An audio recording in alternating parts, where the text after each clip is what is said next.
And we're live. That was quick. Welcome to the show that's always late and is both simultaneously late and early this week, which I think is a first for us because we're meant to do this. We're late and late, and early. Well, no, we're 6 minutes late, and also a week late. A week and 6 minutes late, but also 6 minutes less than 24 hours early. Yep. Because we were meant to be doing this tomorrow. That's too much for my brain. Still early. We originally were meant to be doing it last week, but then it was put off till tomorrow this time, but now we're doing it now. So, I never moved the event to Saturday, so nobody knew that except for us. Well, yeah, we're still early. We did. Yeah. So there you go. We're early and late, and there's going to be spoilers in this, and this isn't for children, so take that, Kappa, or whatever you're called. Anything else before we get into the movies? No, I think we're good. It's up to a strong start. Yeah, so if you don't like spoilers, then go watch the movies first. And we're covering Cloud Atlas and Naked. Now, I should specify Naked from 1993, not the I think it was Netflix comedy that came out in 2016 or something like that. Yeah, I haven't watched it, but the cover is enough to tell me that I wouldn't want to. Not that we should judge movies by their cover, but in this case, I'm going to. Is it even in the same vein as the movie? No, it looks like a really bad comedy kind of, I think there's a lot of things with that title. Well, there's lots of things with Naked something, like Naked Gun or, Naked Lunch. Naked Lunch, yes, great movie. Yeah, I'm sure that will be one of my picks sometime in the future. I was just going to say, yeah, that movie would suit you just fine. Yeah. I've actually got the book too, so. Oh yeah, I've never read it. I've read bits of it. I've never made it all the way through, so. But I do like William S. Burroughs. He's an interesting character and an interesting writer. Yeah. Not a great human being, maybe, but yeah, still an interesting person. Yeah, I find some of his work to be not almost impenetrable when you read it. What was that noise? Yeah, is the mic too close to your beard? I don't know. Oh, it's gone now. Yeah, it's like a noise. Oh, weird. I don't know. Anyway, you were saying? I find a lot of Burroughs' work to be almost impenetrable when I first start reading it for some reason. Even though his prose isn't really that complicated, it's something I have to really focus on to get into. Yeah, it's a bit of a head fuck, isn't it? Yeah, it certainly can be. Well, that's what happens when you take a lot of drugs, I guess. Well, I guess so. So, should we start with Cloud Atlas? Yeah, you like? Okay, so neither of you had seen this movie before, so what were your first impressions? Oh God, I hated it. I hated it so much at the beginning. By the end, I had to buy the book. I was going to say, are you serious? Because you told me you bought the book. So yeah, I hated it at the beginning. Hated it. I was like, oh, this is. And then, yeah. Sorry, what was that, Biggs? Maybe for the first 5 or 10 minutes. Is my mic fucking up for you guys, or? No, it's okay. Okay. Yeah. It was easily the worst half an hour. The first half an hour. Really? Oh God, yeah, I hated it. Wow. Yeah. Well, this is kind of a very controversial movie in the sense that it's divided the audience. When it came out, there were numerous critics who claimed it was one of the best movies of the year, while other critics said it was the worst movie of the year. And it seemed that no one was in between. No one thought it was just okay. Either they loved it or they fucking hated it. Yeah, I recall that. It was one extreme or the other. I wonder if people did noped out of it at the beginning, because the first. That's what I was going to say. Yeah, I hated it at first until it got into the meat, Yep. Well, I was going to say, I think one of the hard things to get into this movie is the editing. Mhm.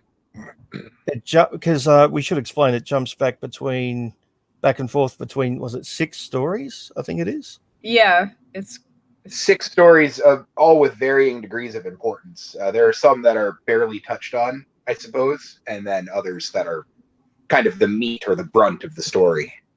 And each story could potentially be its own movie, realistically.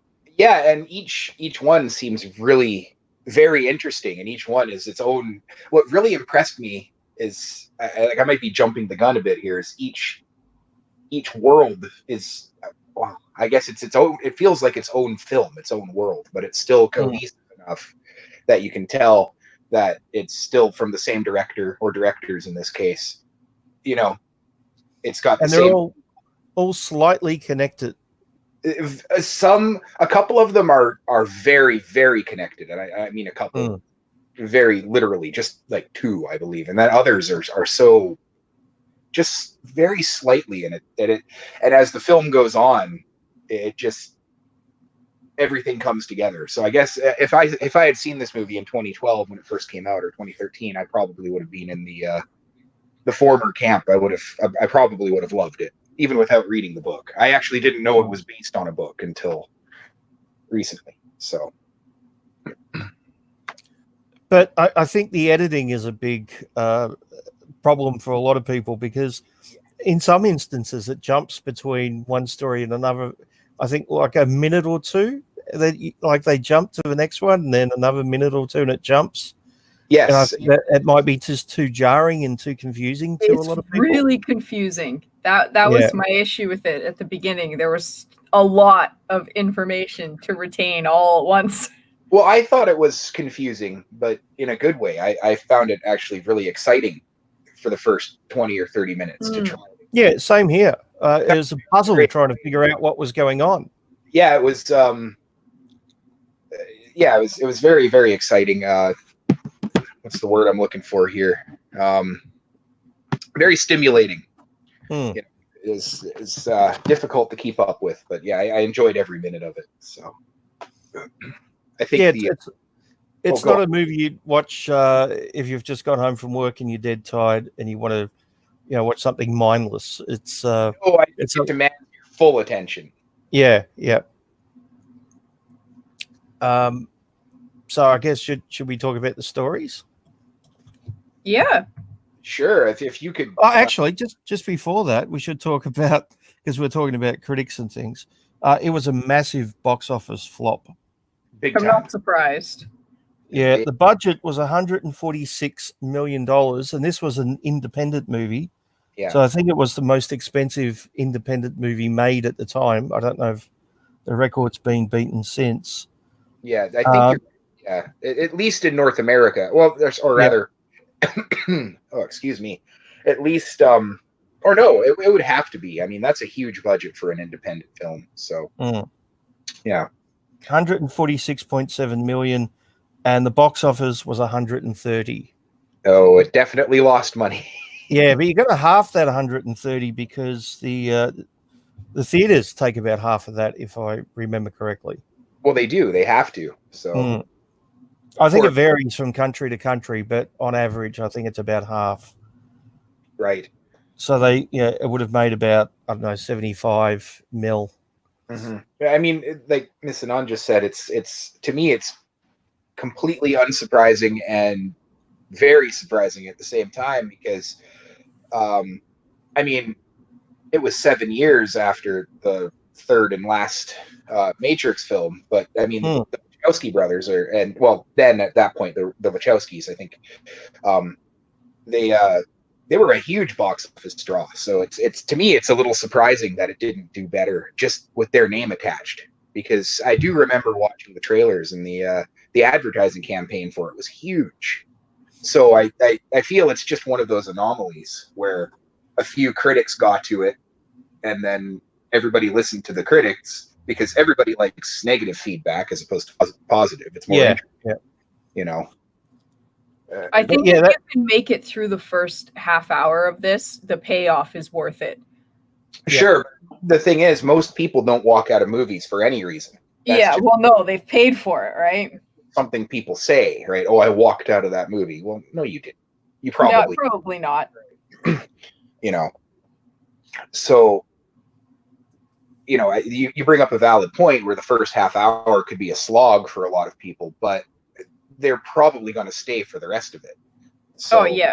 I think it might be the case of just bad news travels faster and reaches a bigger audience than good news. So maybe I'm oversimplifying it, but No, I you're probably right. yeah. But you did say there was a huge advertising campaign, which we have to add to the 146 million. Yeah. So, Yeah, that costs a lot of money. And I think Yeah. the studio and everybody involved thought it would be huge. And Mm. I mean, by all rights, I feel it should have been. Yeah, But- I would agree. I think it's an amazing movie. I think it's got an amazing cast. I think the stories are good. I think the actors are great. It's well directed. The only thing I think would really turn people off is the editing and how confusing it is. Yeah. Yeah, I found it exciting. I'm sure you found it exciting. Miss Anon Yep. found it exciting after the first half hour or so. And yeah, I mean, I would have to agree. The editing is very frenetic and It could have done with a little bit less. Jumping, you mean? Yeah. Yeah. Just I don't know if it would have worked as well, though. I mean, I personally don't have a problem with the editing. I like it the way it is, but I can fully understand how some people would switch off because of the editing.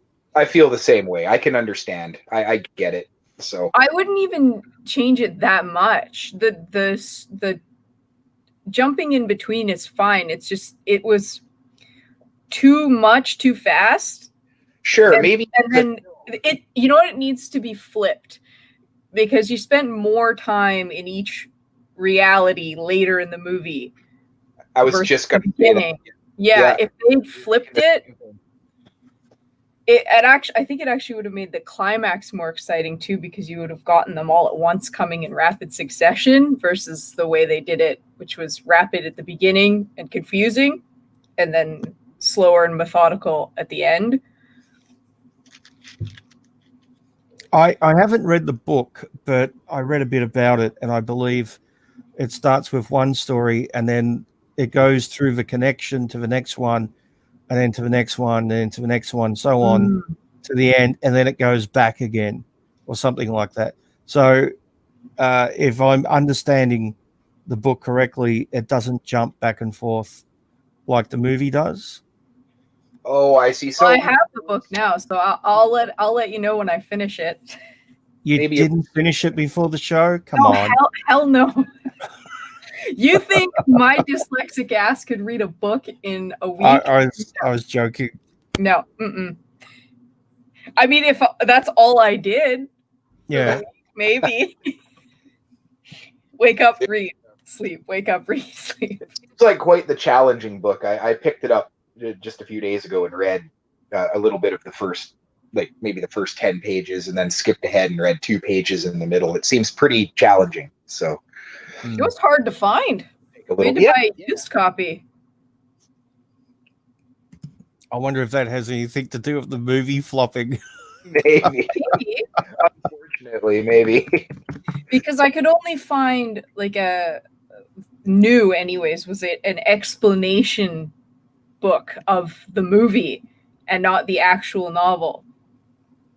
Right? Yeah, like an overview or Yes. that's what it Yeah. is. A book. Yeah, and somebody's analysis of the book, which is probably really interesting. But Hmm. So yeah, I had to buy a used copy, which is fine with me. But yeah, it was hard to find it. I'm actually interested to see if the book is as good as the movie is. well, I mean, I think in this case that would be like completely subjective because Oh, even just go hopping on a forum and reading what people think about the book versus the movie. It's split right down the middle, just like The film. same. Oh, interesting. Okay. It's right down the middle. A lot of people that have adored the book since it came out, and they like David Mitchell in general, the author. Half of them seem to just love the movie, and the other half just loathe it. They can't stand it. So, Yeah, the Stephen King does this really well in It, where he has intertwined timelines and he jumps back and forth, but they start off, you spend more, like a little more time fleshing out each timeline before the end, which they come in much more rapid succession. well, they do. It's very exciting, but I also think that the way this film was done gives it its own identity. Yeah, So it's a minor complaint. If you can get through the first half hour, which is pretty all over the place, the payoff is definitely worth it. yeah. Well, I I mean- would say if you like movies which are a bit of a puzzle and you have to figure out what's going on, then you might love this movie. If you want to be spoon-fed from the start, don't watch it. Yeah, it's very the begin's really confusing. Or watch it, Yeah. or watch it, and just bear in mind that you'll be a little bit challenged or even irritated. So Yeah. just bear that in mind. It's not Fast and the Furious. Let me put it that way. It's very reincarnation-y too, where the same actors play multiple characters, and I really like that too. It has a good aspect. yeah, it's interesting. I think it connects everything. Mm. Although reincarnation was only brought up, I think, once or twice in passing, but it's obviously a theme. Yeah, well, it's obviously a thing. It's just not Mm. a known thing in the universe where they know concretely that they're going to be reincarnated. No, they don't know. I think the Wachowskis have a hard on, basically. Like, they love this stuff. The reincarnation, the Hinduism and mysticism aspect. I mean, it was all over the Matrix, and I think that's why one of the big reasons why they chose to to pursue this movie. And it's interesting because it's very much like the religion, where one character, Tom Hanks's character, wasn't good in one of his past lives, and he gets punished for it in a later life. Yeah. Well, a couple of his lives, I don't think he was good. If yeah. if we're going to say the actors are the souls through all the stories reincarnating, then he's bad in a couple of different lives. Yeah, he is. Which ones? Because I can only think of one off the top of my head where he was obvious. The tough guy author and the doctor for two.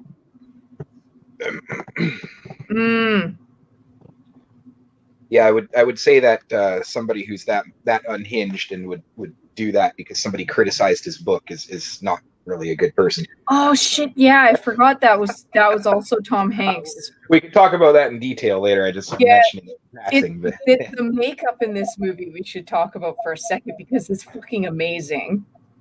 Yeah, there's a lot of cross gender and cross racial things, which got some criticism, by the way. I'm not surprised by that. I'm not surprised either. I don't think it should be criticized for it. No, though, but I don't think so either, because of the nature of if you're buying into reincarnation and your soul is literally a finite thing that can be reincarnated into anything, you're going to come back as other genders, other races. It makes perfect sense within the universe that this movie takes place in. It makes no fucking sense to whine about that, really. Yeah, and obviously it wasn't done to be racist in any way. It was so you could have the actors play different roles in different eras and things like that. So, yeah. The only one that was really jarring to me was the Asian actress turned ginger.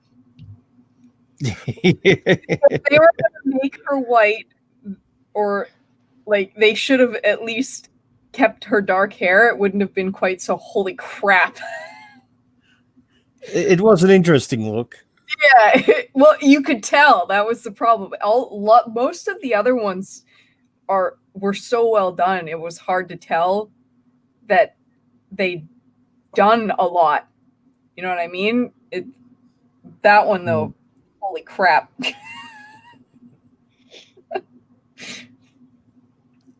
So Contact. Should we talk about the stories? Yeah. So the Should we first one's 1849. Yes. Sorry, what were you going to say? No, nothing. Nothing important. Yeah, and I think I found this one the least interesting of all the stories. Yeah. Ish. Do you want to describe it? No, it's your movie. You do it. You usually describe them all, but anyway. I'm not as on the ball today as I usually am. I'm like halfway. Yeah. So it's about an American lawyer who travels, I think, to the Caribbean or somewhere to purchase slaves. Yeah, it's a trade deal. Yeah, and he's going on behalf of his father-in-law. And while there, he meets a doctor, which is played by Tom Hanks. And the doctor slowly poisons him in an attempt to steal his belongings on the ship on the way home. He gets heat stroke and he convinces him he has a brain worm. Yeah. Yeah, Polynesian brain worm or something, I think. Yeah. Yeah, I hate it when you get them. Yeah. Right. But there's a black slave who stowaways on the ship, and the lawyer kind of manages to get him to be a member of the crew, thus saving his life. And the black guy, or the slave, ends up saving the lawyer by saving him from the doctor. Yeah, basically. figures it out, I guess. Yeah, and then at the end, the lawyer throws the contract for the slaves into the fire in front of the his father-in-law, and he and his ginger Asian wife go off into the sunset, saying that slavery is bad. So now we only see this fleshed out over the whole movie. We get little pieces of it. Yeah, we do, but I think what Bane's going for is, I think it's best to kind of maybe describe them in full. It's going to be too hard, I think, to keep them in the way the movie's shot. And we can't go back and forth between all of them. No way. That would be impossible. And we'd be here for 7 hours. So. Yeah. So, the only way to describe it is to go through each one in order. Yeah, the reason he saved this slave too is because they have a moment when he's being punished and they make eye contact, and he asked him how would you know I would help you? Sounds a bit kinky. Yeah.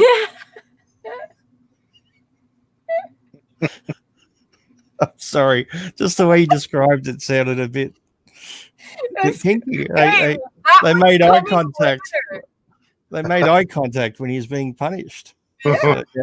On a rocking boat. No. It wasn't on the boat. This was when he was tied up. It's even kinkier. He was getting whipped. Are we talking about the same movie? Sorry, I think I watched the porn version of this. Anyway, I totally lost my train of thought now. Fuck off. Different versions of this? Oh shit. All right. I think if there was more nudity, the movie would have done better. Yeah, maybe. More fucking, less flashing. So anyway, that's the first story, and I don't think there's too much to it. It was just the Tom Hanks character doctor trying to kill the other guy, and the former slave saving him and teaching him, that slavery is bad, which I think the lawyer knew from the start. But yeah, I think he was just going to appease his in-law. Yeah, he was just going along with the flow of it, I guess. But and I mean, he probably had never seen slaves treated like that, because it seemed like the slaves he was used to seeing were house slaves, so well dressed and fairly comfortable, and as comfortable as a slave could be, obviously. That awful situation could be. Yeah. It wouldn't be as jarring to the senses as seeing what most slaves lived with, which was chains and whips and forced labor. Yeah, basically the most hellish conditions. You can Yeah. imagine. Yeah, multiply 10. So he was more than a little disgusted. So Exactly. Once you've witnessed that, it's like the curtain's off, the curtain's open. You see the man behind the curtain. It's not pretty. no. Well, that's the thing. The lawyer seemed disgusted by it from the start, Mhm. but it was only after the slave helped him that he was brave enough to speak up about it, I guess. Yeah. So that was his journey, basically. Yeah. And he kept a journal when he was on the ship, which is what ties us to the second story, which is set in 1939 about a gay English composer. And he goes off to stay at a rich composer's house to help him. He's I think he's been kicked out by his family because he's gay. Yeah. And while at the rich guy's house, he finds a copy of the journal from the first story, Mm-hmm. which is what connects us to that story. Yeah, and he composes a piece of music called the Cloud Atlas, which is another thing that pops up right throughout the stories. And the rich former composer basically wants to steal his work, and they have a bit of a fight, I guess. And eventually, the composer ends up committing suicide. Well, yeah, the rich composer essentially threatens to completely slander and ruin his reputation so that he can't sell his own work at any point ever. So it's either you allow me to use you or you don't compose at all. Yes. So And then the young gay composer kills himself. He commits suicide. So that's a pretty dark ending for that story. Yeah.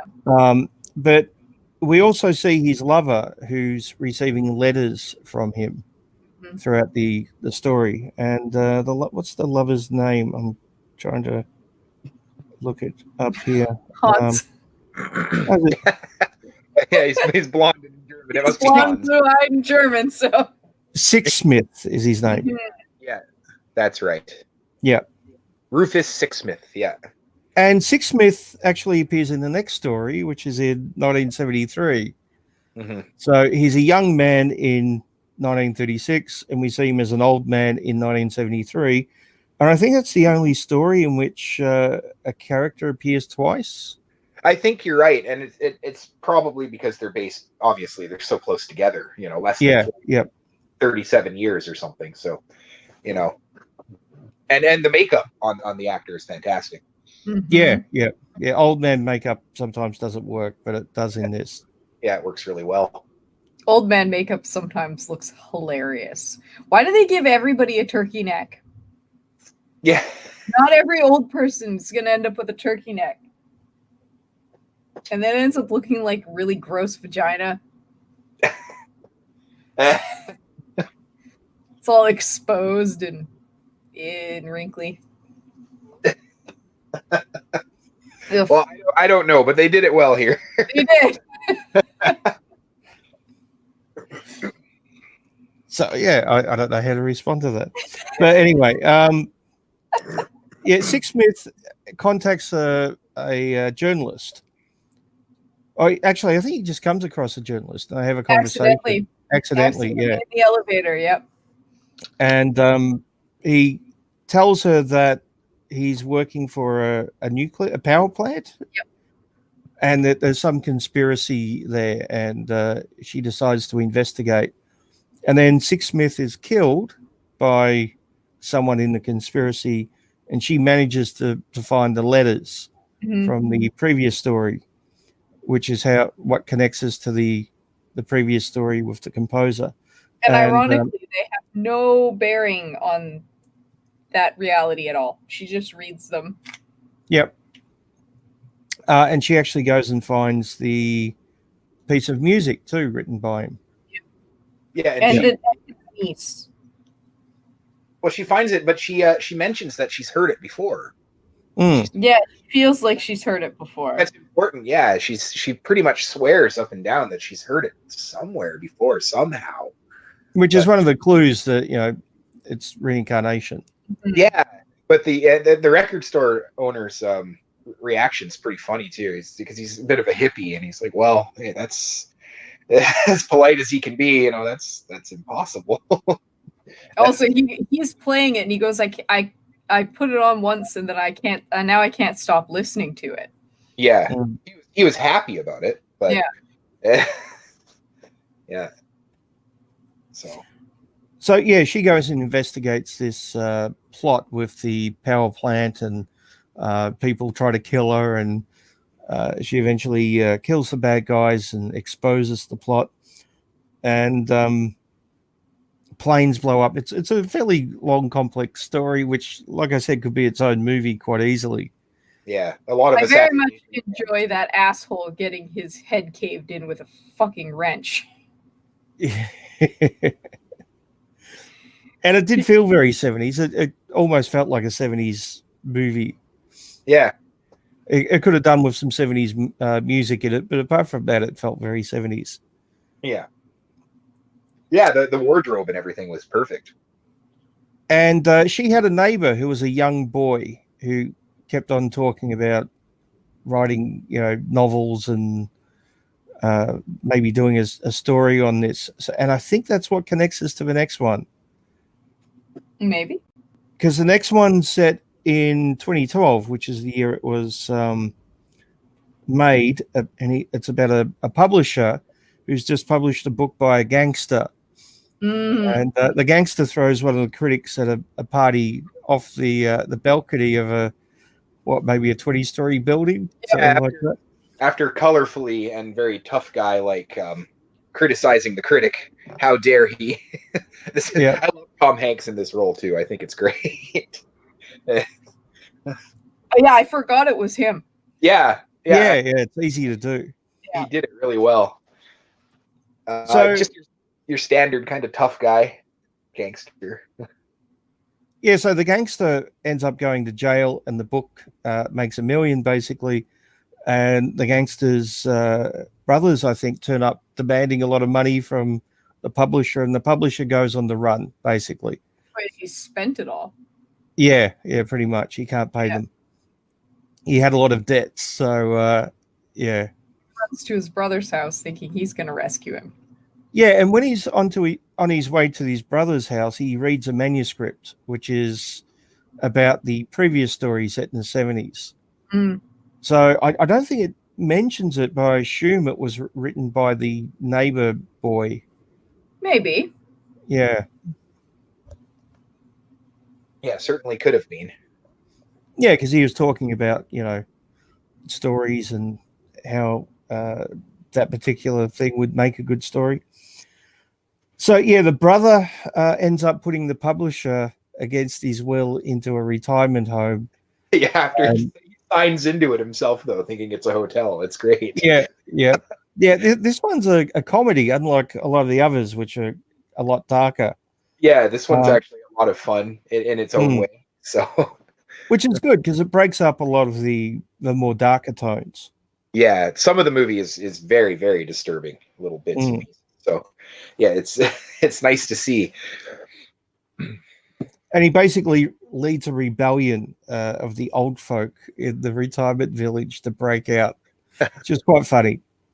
It is. And of course, a movie version of him leading the old folks to break out is seen in the next story, which takes place in 2144. So over 100 years later. Yeah, almost 150 years later. Yep. And I think this is one of the more interesting stories. And once again, this could have very easily have been its own movie. This one, to me, feels like the the most important story, to be completely honest, except for maybe the next one. But to me, it felt like the meat of the movie in a way, the most important through history.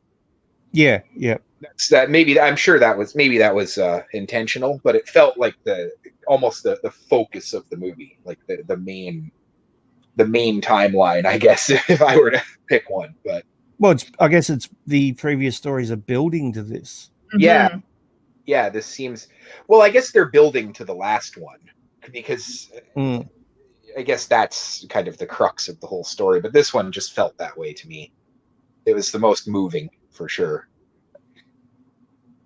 So it's set in Seoul in 2144, and it's about a fabricant. And a fabricant is basically, I guess, a clone.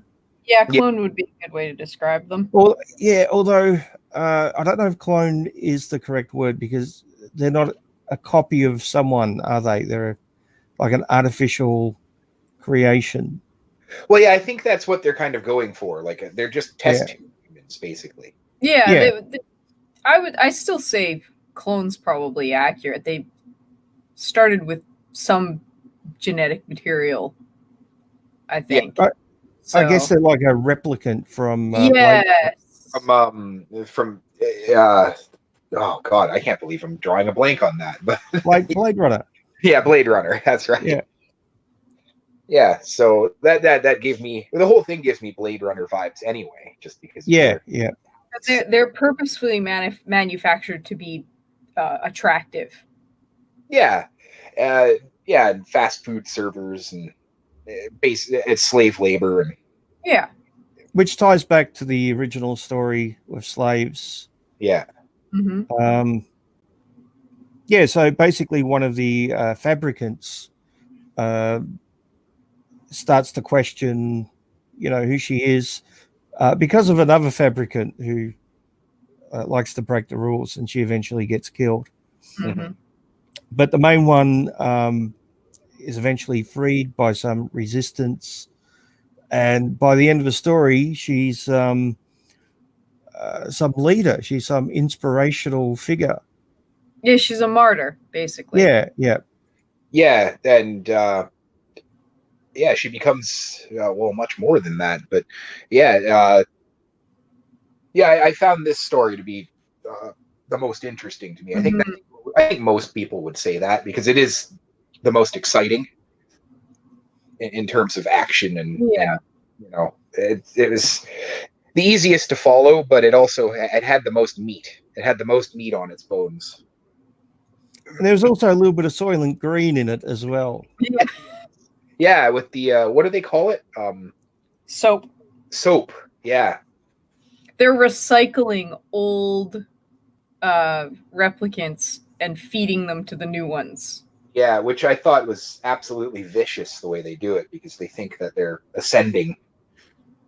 Yeah, they tell them that after a while they apparently are freed and they go off somewhere, but they get actually happens. Yeah, they get a bolt stuck through the back of their neck like cattle.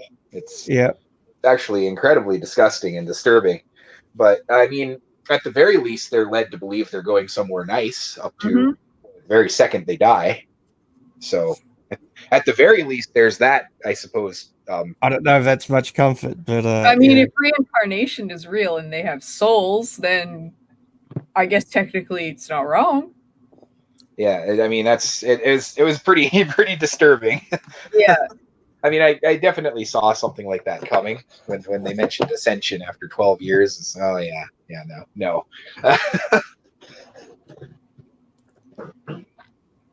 And the replicant is featured late. Well, a statue of her is featured later on in the final story, which takes place in 2321, and it's after the fall. So society has crumbled, and there are basically two types of humans, I guess. There's more primitive type humans, and I mean, they lack technology. They're living, I guess, medieval kind of. Yeah, I would say technology. Yeah.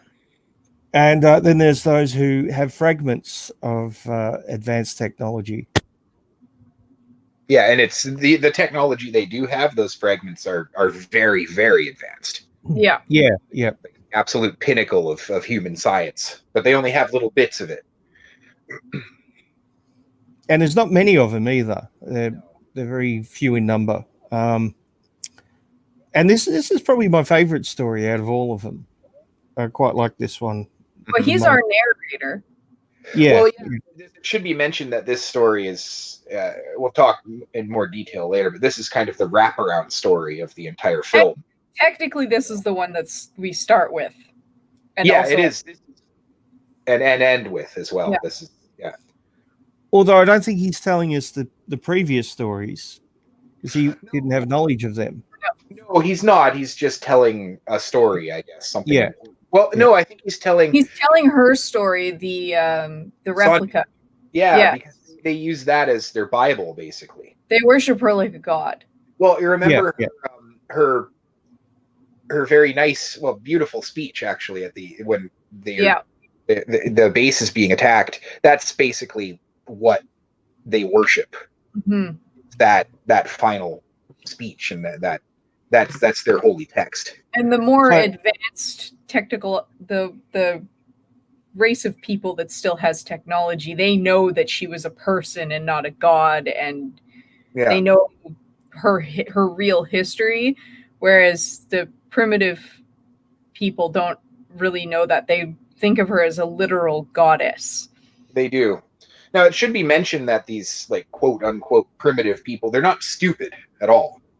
No. Like, not even a little bit. They're just, their intelligence is just as high as any other human, but they don't have the knowledge of the technology itself. So, and they're a bit more superstitious. They fear it a little bit because they avoid sections of the island that still have remnants of. Well, yeah, and let's not forget there is the other actual primitive tribe of like cannibals, yeah. Troglodytes, basically. Yeah.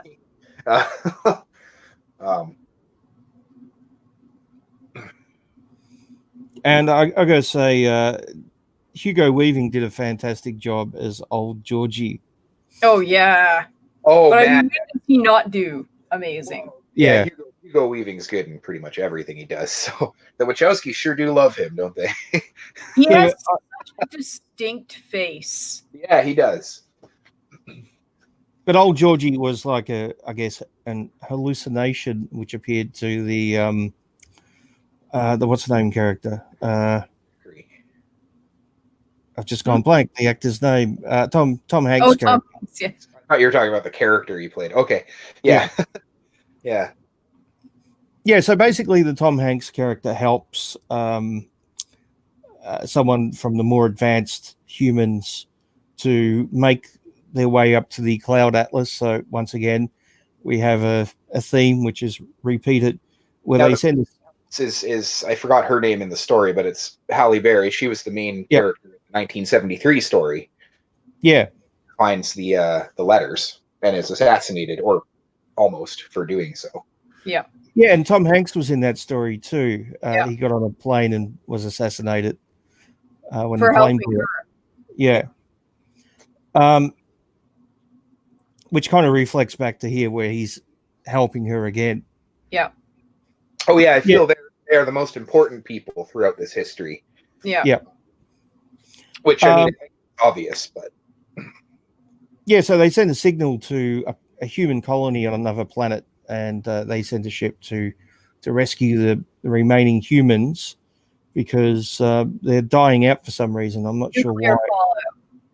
Oh, is that okay? It's mentioned. Yeah, if you her superior, the woman that he helps, the one she's talking to while she's there.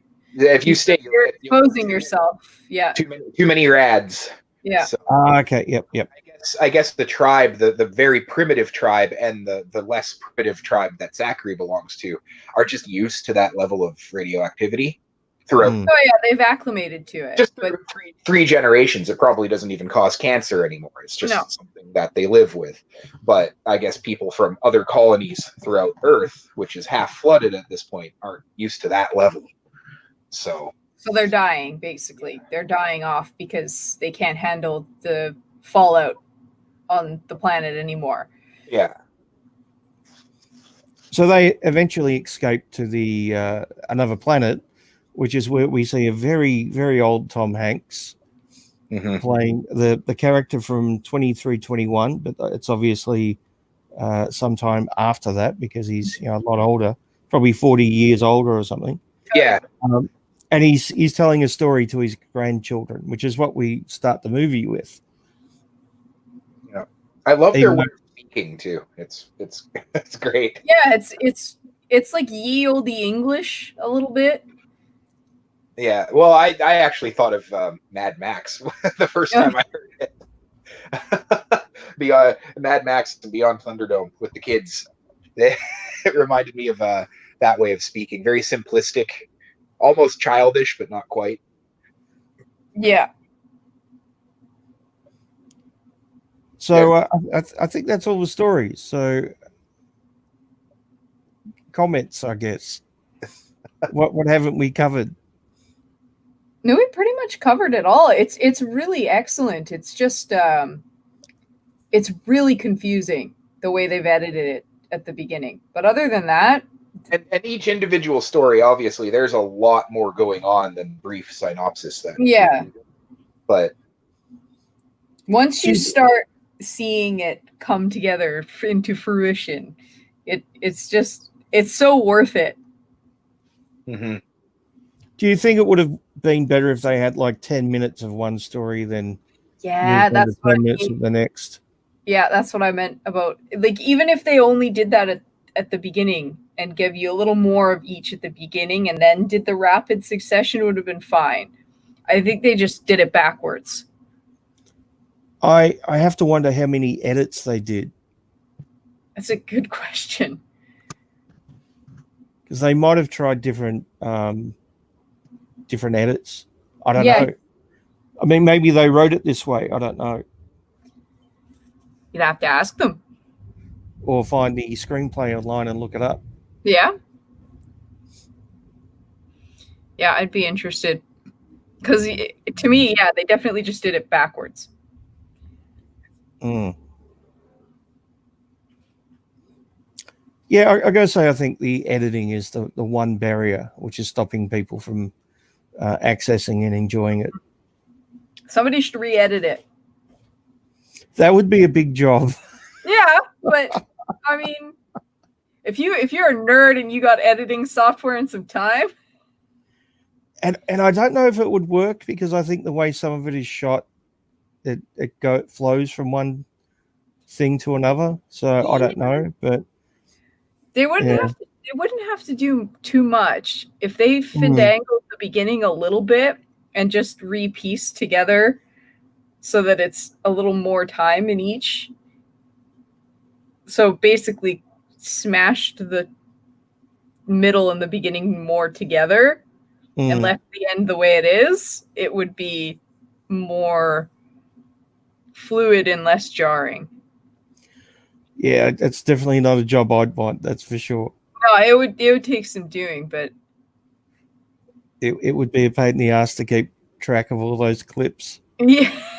So, because there's so many cuts and so many edits, keeping track of them all and keeping them in order. Jeez. I think the way to do it would be to edit them all out and then put them all together like a puzzle and then recut them. Yeah, but even that would be hugely time consuming. It would definitely take it would take a while. So should we move on to the next one, or is there any comments? Oh no, I think we're good. We can move on. I think we'd all recommend it. Oh yeah. Yeah. So the next one is Naked, 1993. And I do have to stress 1993, not the other one. Yeah. And this is one of my all-time favorite movies. It would probably make my top 10 quite easily. And it's very dialogue heavy. I actually pulled the transcript up for myself. Oh, you got a transcript? I did. Have you got it in front of you? I do. Oh, perfect. Do you want me to send it to you? No, I want you to read some of it. Okay, you want me to read the opening rape scene? That's good. No. Mm-hmm.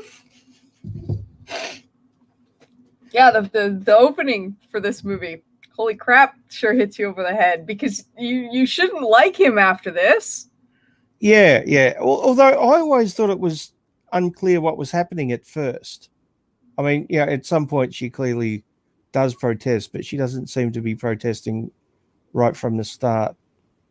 Oh, the second line out of her mouth is, "What are you doing?" Yeah, but that's like a couple of minutes into it, right? I mean, when you first see it, it doesn't appear to be a rape scene. Yeah. And then she says something like, "You're dead." You're dead. Well, she says you're hurting me for one, and then she goes Oh, to tell. yeah, because he has got his hand around her throat. Yeah. He does like Johnny does like rough sex, as we see right throughout the entire movie. Which would make the beginning confusing, except he admits later that it was clearly what we saw. Does he? At what point? He does. Sad goth girl asks him why he left, and he said, "Oh, because I was gonna get a beating for something I did, and I came here and got a beating anyways." But he doesn't actually say that he raped someone, though. Close enough. So I thought it was confusing because I didn't know who she was. I didn't know if she was a prostitute, or what the circumstances were of the whole thing, because we kind of come in right at the end. Yeah. I mean, they seemed like they had gone out together, and then because she runs into her house, which is right there, and tells either her brother or her father, and they come out to kick the shit out of him for raping her. No, that's a different person. She runs off down the alley, and then he comes around and steals a car. Does he steal a car? Yeah. Ah. Because she says, "You're dead, right?" Yeah. And like I said, we don't know full context. It could quite possibly be rape, but we see two people having sex. Something happens at the end, and then she runs off saying, "You're dead. I'm going to tell such and such." He runs around the corner, and there's a woman taking something out of the boot of her car, out of the trunk, if you're an American. And she's taking it in the house, but she's left her keys in the car. And he grabs the keys and drives off.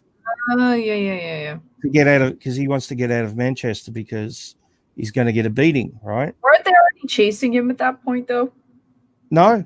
Oh, okay. No. She said, "You're dead," right? I gotcha. And the woman runs out the house saying, "Hey, you," because someone's just stolen her car, right? Yeah. And then he drives down to London overnight. So I assume it's quite a long trip via car from Manchester to London. Yeah. And he turns up on the doorstep of an ex-girlfriend. Yeah. Who happens to be at work. And so this is when we meet sad goth girl. Yeah, Sophie. Yeah. Who talks without moving her jaw. Yeah, she has a really bizarre speech. She kind of got a lockjaw, kind of talks a bit like this. Yeah, through her teeth. Yeah, it's weird. It's very weird. Yeah.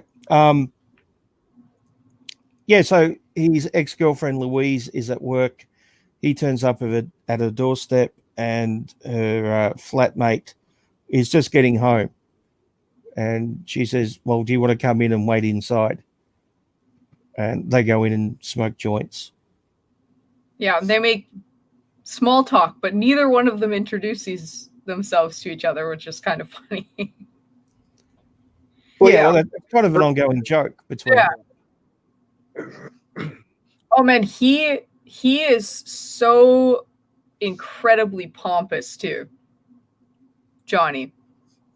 He can come across that way for sure. God, yeah, the arrogance. Oh, which is really endearing, but not at the same time. It's Well, he's a very complex character, and there are definitely things to like about him, and definitely things not to like about him. Yeah. He's very charismatic and obviously very intelligent, but at the same time, somewhat broken. yeah. And he just can't seem to fit into normal society, and he's somewhat self-destructive. Yeah, verbally mostly, but I mean physically as well. But yeah, Oh, thud. He's yeah. Sorry about that. What are you doing? He definitely comes across as a nihilist, big time. So. Oh yeah, he's certainly doomsday obsessed. Yeah. So Louise gets home from work, and it's pretty clear that Johnny is pissed at her, and we pretty much find out that they were together for I think a year or something like that, and she obviously broke up with him to move to London to get a job, and I don't think he's forgiven her. He's somewhat brokenhearted, and he's also pretty cruel to her. Yes. Yeah. Which is not a good characteristic. I can understand why he feels that way, but not justifying it, of course. Though. But yeah, he basically criticizes her life and the fact that she's got a single bed and living in a share house and has a boring job in the big shitty, as he says. And yeah, he also fucks Sophie, I guess, as a means of getting, trying to make Louise jealous. Unfortunately, Sophie falls for him. Yeah, big time, pretty much right away. Yeah, because he's charismatic. Which why? Hey, Why? he's charismatic and intelligent. So basically, I think he's something different than what she's used to. Your standards got to be like pretty fucking low. Well, I mean, have a look at her though. Yeah, but that's all British women. Yeah.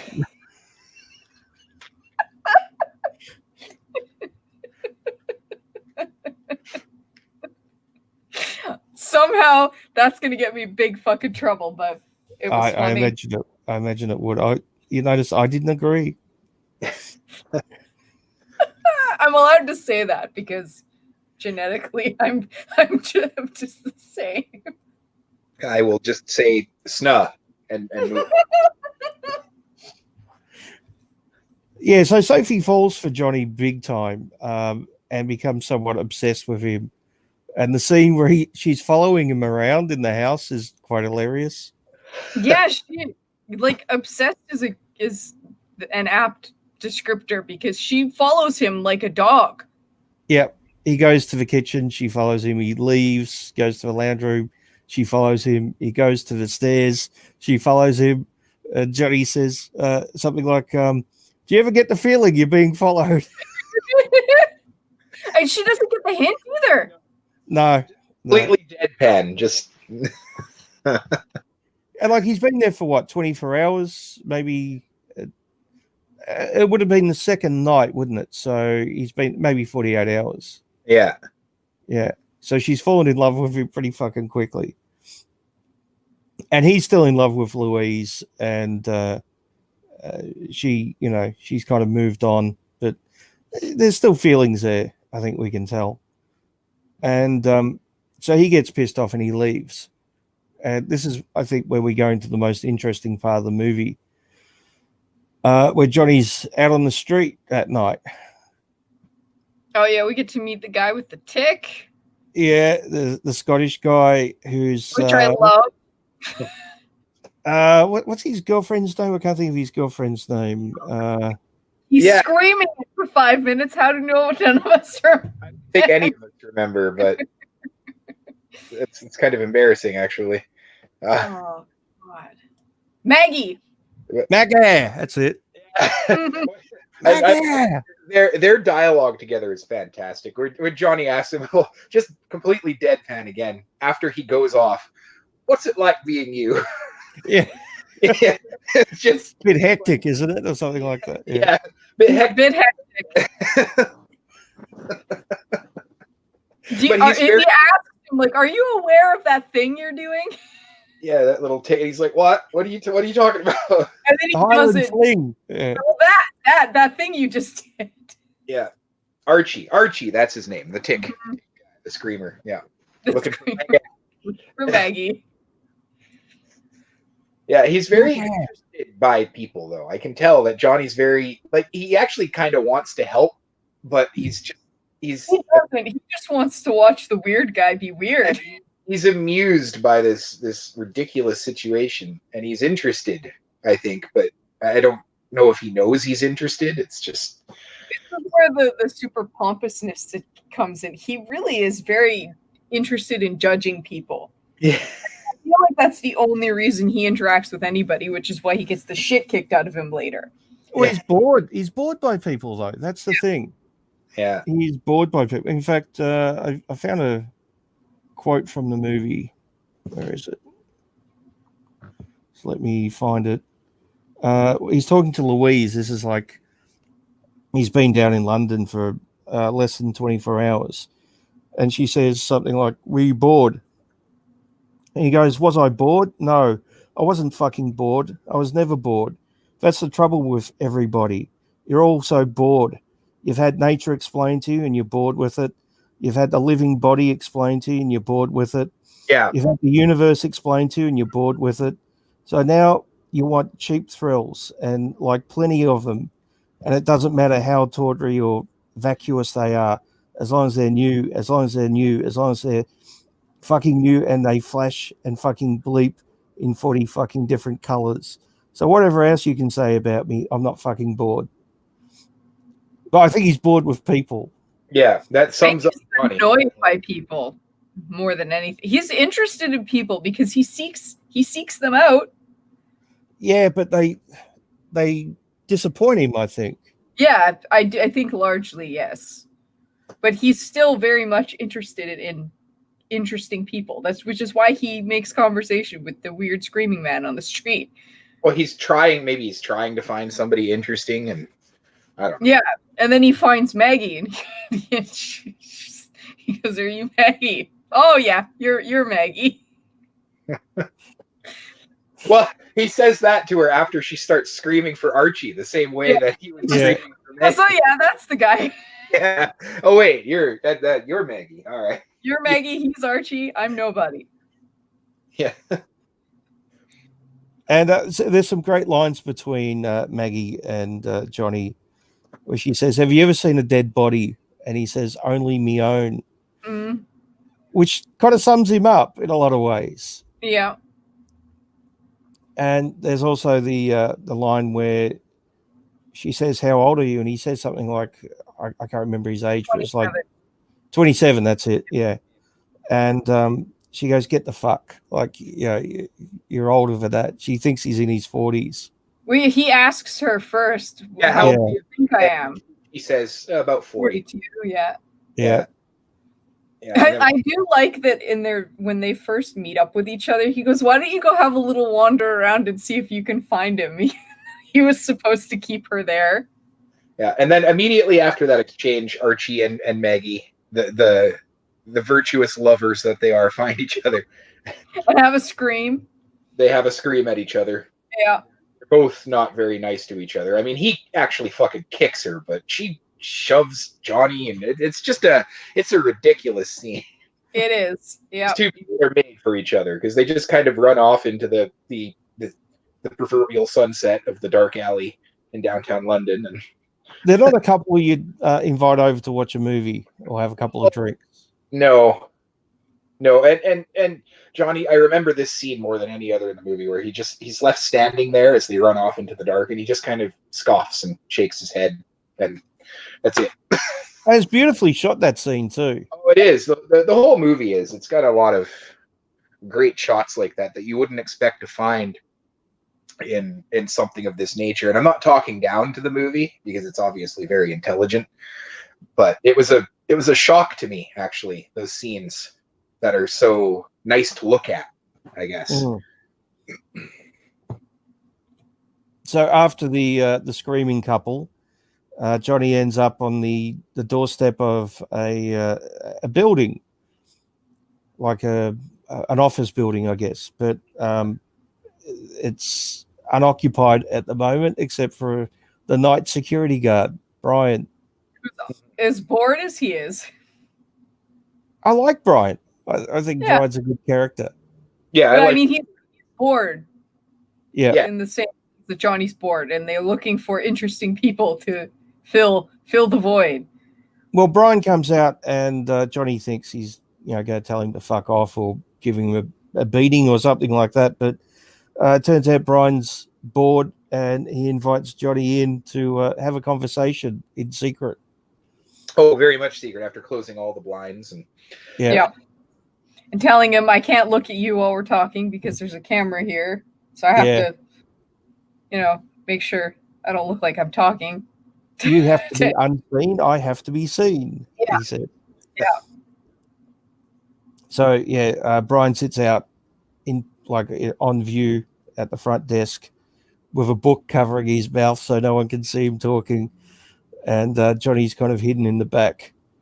And they have some amazing conversations about life and the universe and conspiracy theories, and it's just an amazing part of the movie. It's some of my favorite scenes in any movie, I think.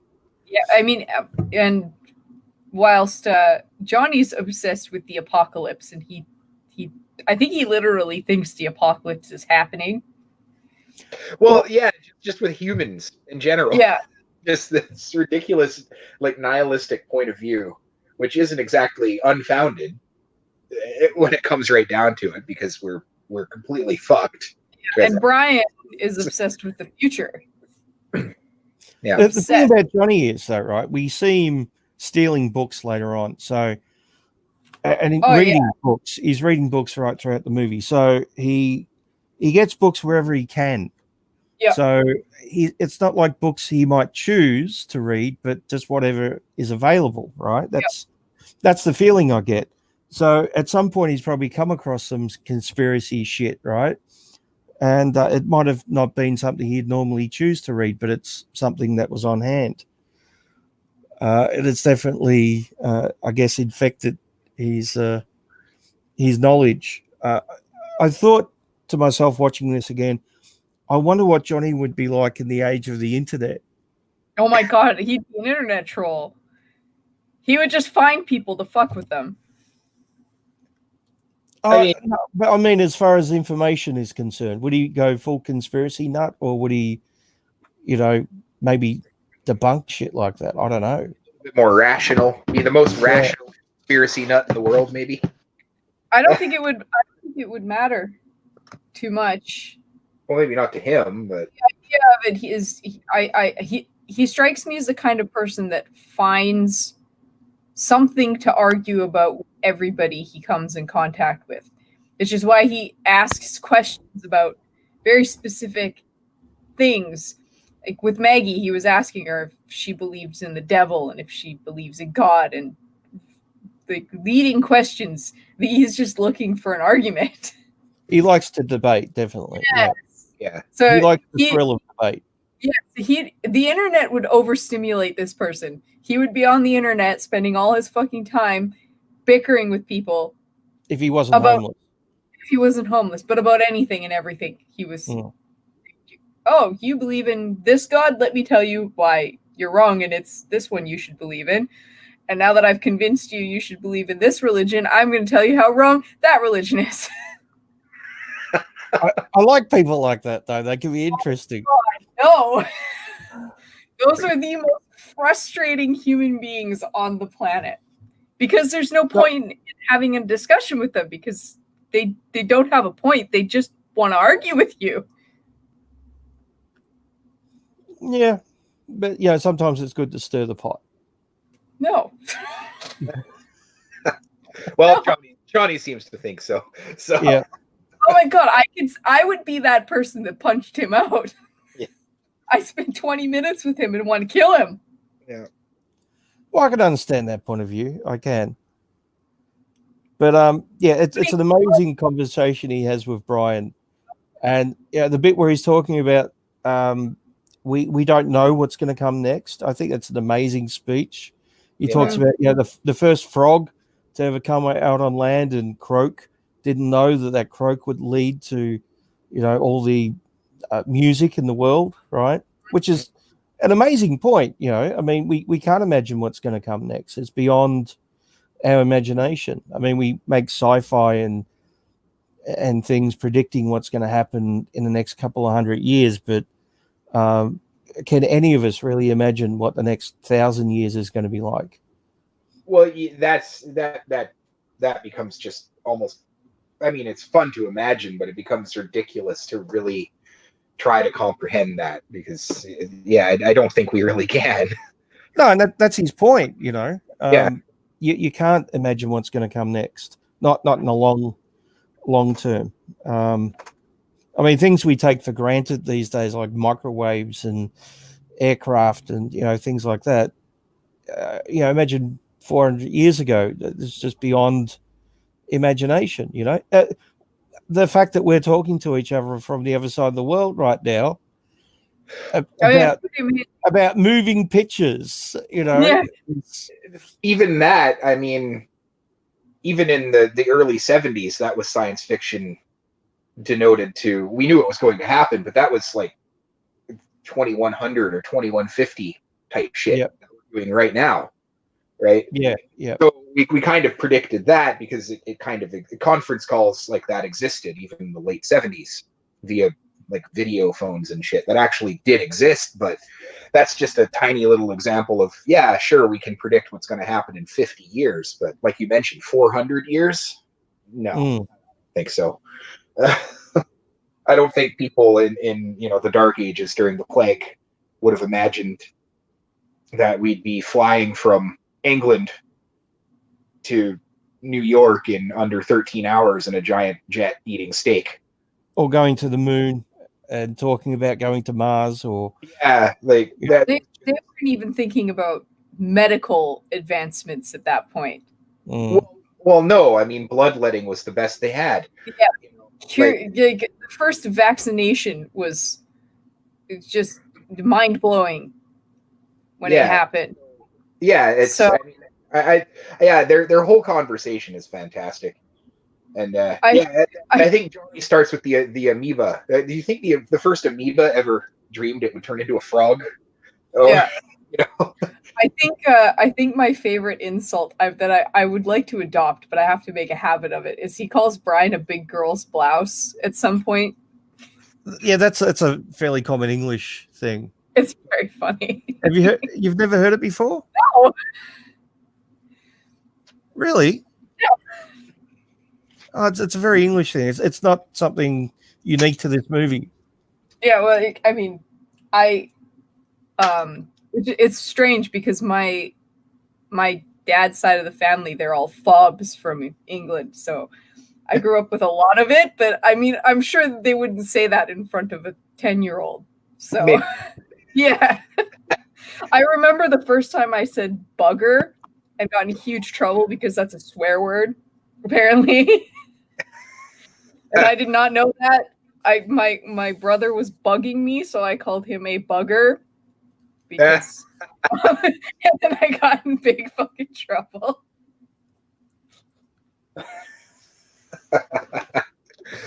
Oh yeah. You cheeky bugger. I didn't know. You can't say that. It's a swear word. I'm like, oh, I know a swear word now, do I? Yeah, no, girl's blouse. That's I like that. I need to adopt that.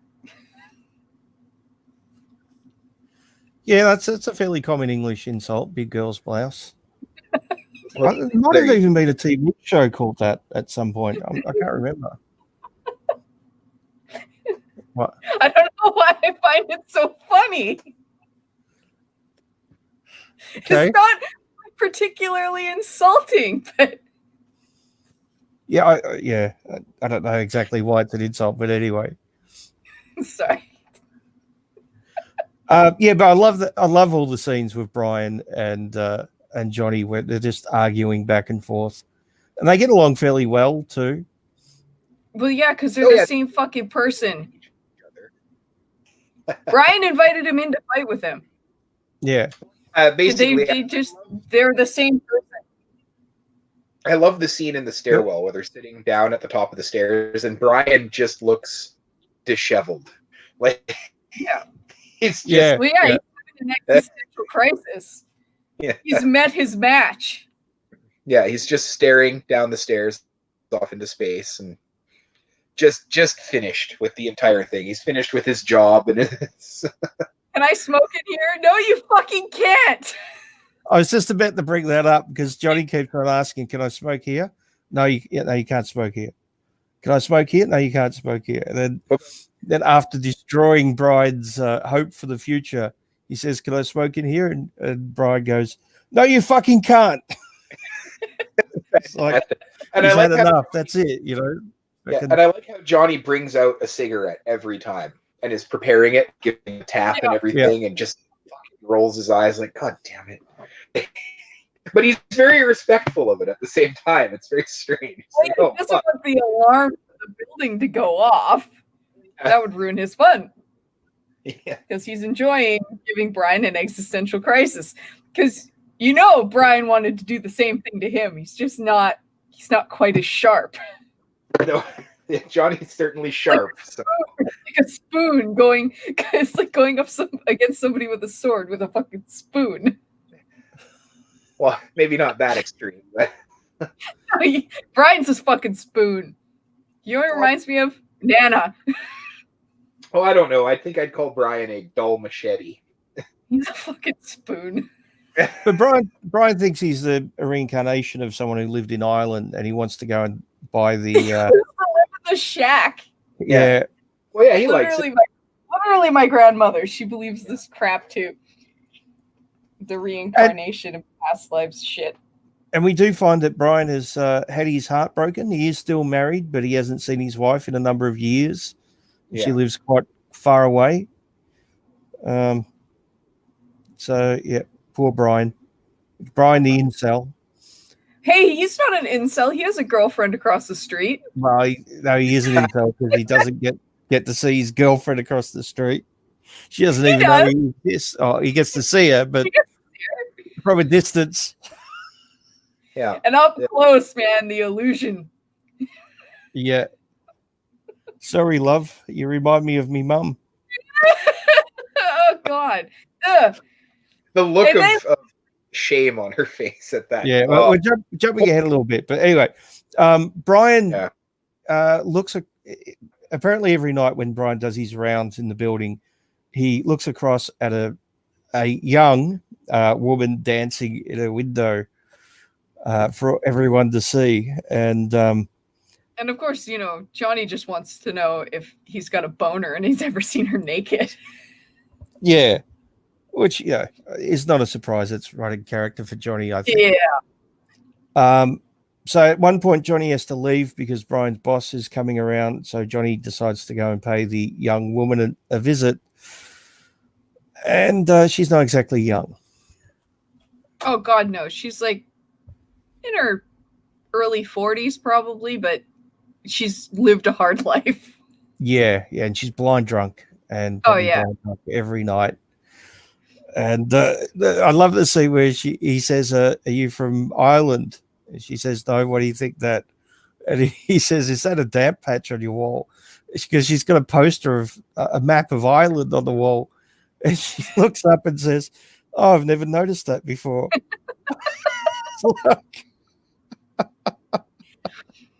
And of course, he goes rifling through her books pretty much right away. Because that's more interesting to him than she is. Yeah, I can understand why. And he ends up stealing a couple of her books. All of them. Yeah. He takes But he doesn't sleep with her. She obviously wants him to, because she wants some kind of attention. And he sits back and says, "Sorry, love. You remind me of me mum." And just the look of defeat on her face, it's kind of sad. It's one of those sad moments in the movie. Yeah, you feel bad for her. Yeah. It's like a big letdown. But then he chastises her, which is, he says, "You think you could recapture your youth by fucking it?" Yeah, well, that's true. I mean, he's being honest. Yeah, it's just mean. He's just not very nice. It's not very nice. Although She he was does say, "You don't want to sleep with me, you'll catch something cruel." So yeah. But not before, ripping her heart out and making her feel like about herself. Which again, like, he shouldn't be likable, but he's very funny and charismatic. He's like a really good embodiment of a sociopath. They're very charming. Well, I think we all see his potential, but is there something broken in him? And that's what makes him interesting and tragic at the same time. That's what makes this movie interesting. And tragic at the same time. But I mean, hey, he walks out with a big wad money at the end of this, so it's fine for him. Well, we'll get to that at the end. But of course, Brian's watching from across the road, and Brian thinks that Johnny fucks her, but of course he doesn't. Well, yeah, I don't think he keeps watching. I think he sees the beginning and then probably because that's his girl. Yeah. And so Johnny meets Brian in the morning after Brian's finished his job. And Brian's not too happy with him because he thinks he fucked the young girl who wasn't so young. She's older than you. Yeah, and Brian doesn't believe him, of course. Yeah, no. And I Brian's do like. No, go for it. No, go on. No, I was moving on. So you. Well, I was going to say Brian's going for breakfast, and Johnny says, "Can I come to breakfast?" And he goes, "Have you got any money?" And Johnny goes, "Nope." Which is typical Johnny. Well, That's where Johnny meets. That's where Johnny meets the his next companion, shall we call her? Maybe. But what were you going to say? I was going to say I like their first interaction, him and the waitress, because she's wearing a very long skirt, like down to her feet, and he goes, "That skirt's short, isn't it? It's disgraceful." He is a smart ass. That's what makes his better qualities. Yeah, he's very funny. The one-liners out of this movie. Well, he's clever. He's very clever. He's very witty. Yeah. But also broken. Also very broken. Yeah. Well, this is where Brian tells him about his cottage. Ah, yes. The cottage in Ireland. Yep.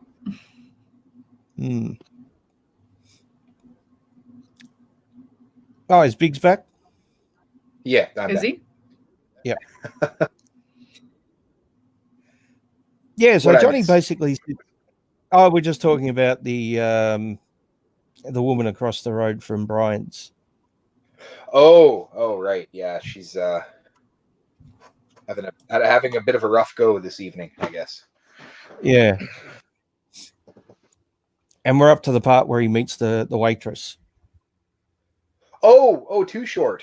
That poor girl. The sad face girl. Yeah. I kind of overheard a little just a few minutes ago about the comment he made about her skirt. That was great. Yeah.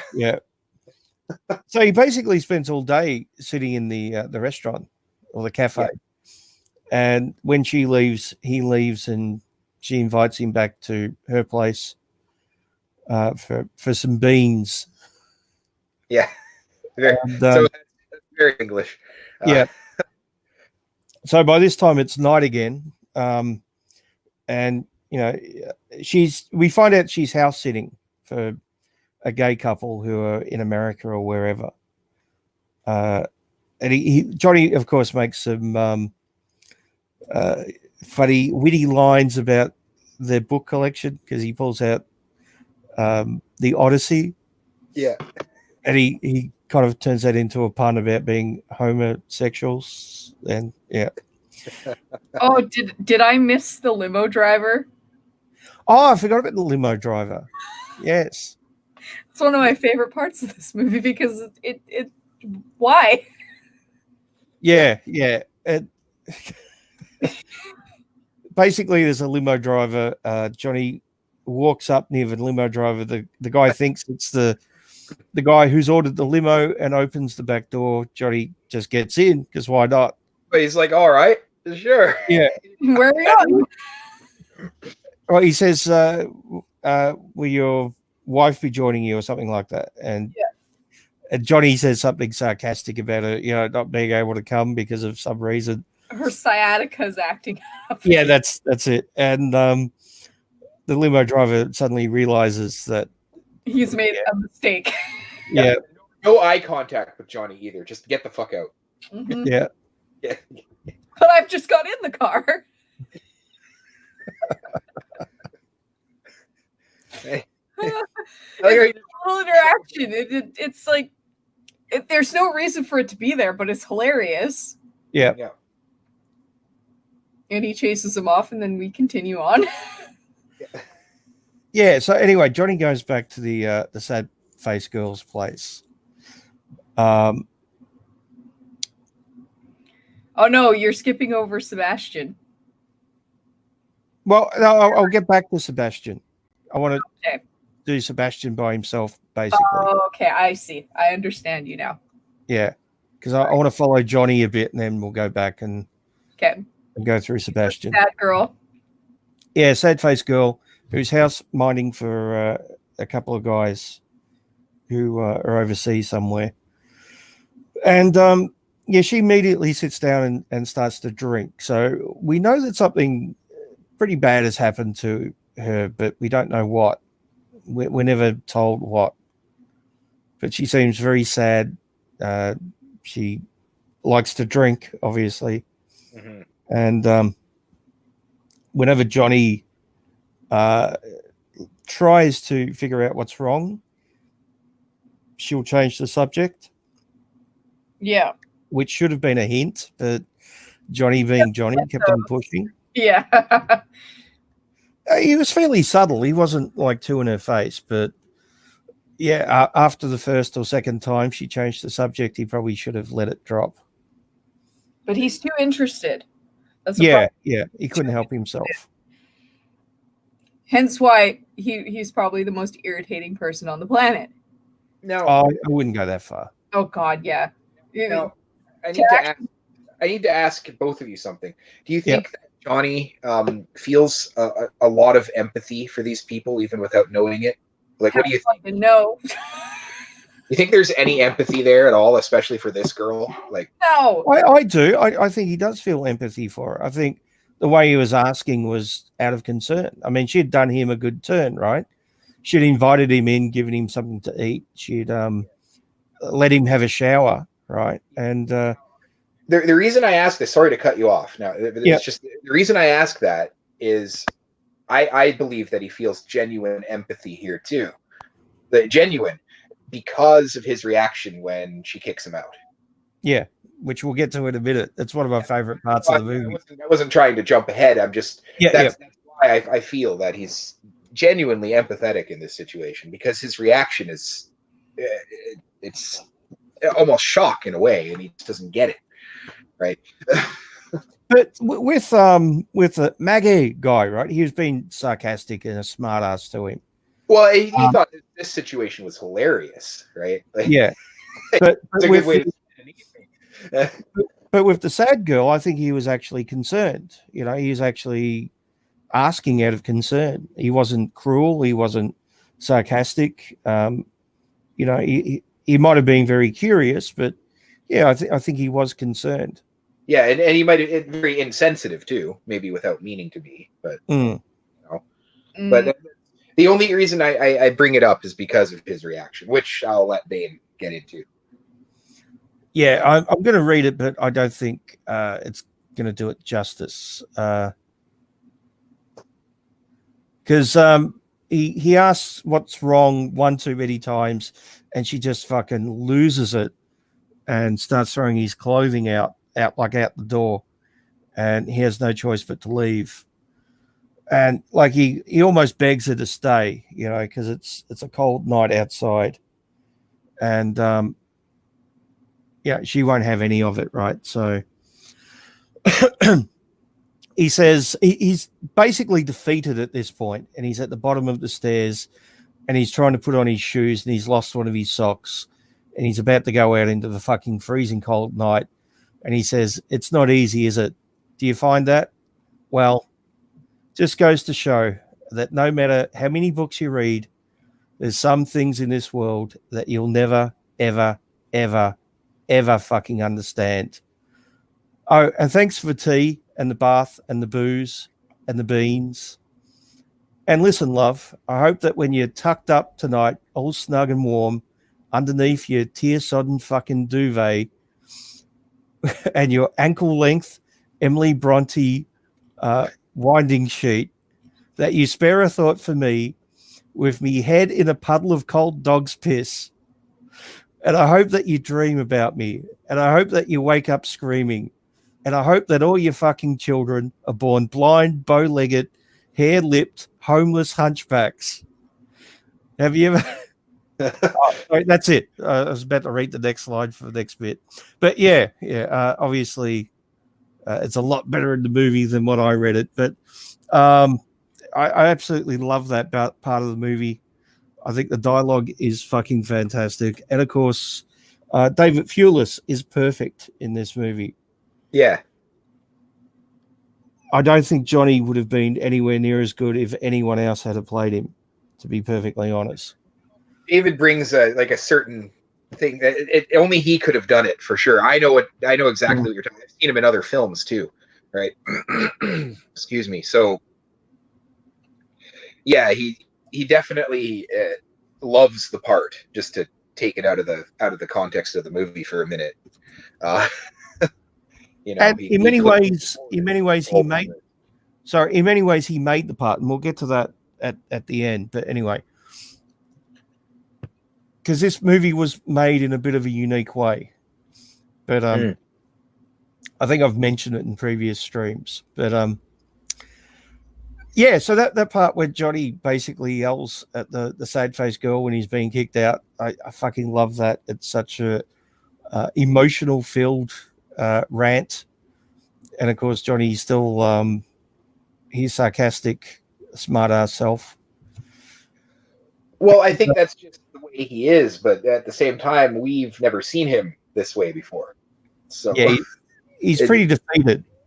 Yeah, there's a lot of desperation there, but he's still the sarcasm and that is just the way he is. He might he comes across as a bit of a sociopath, which is just kind of.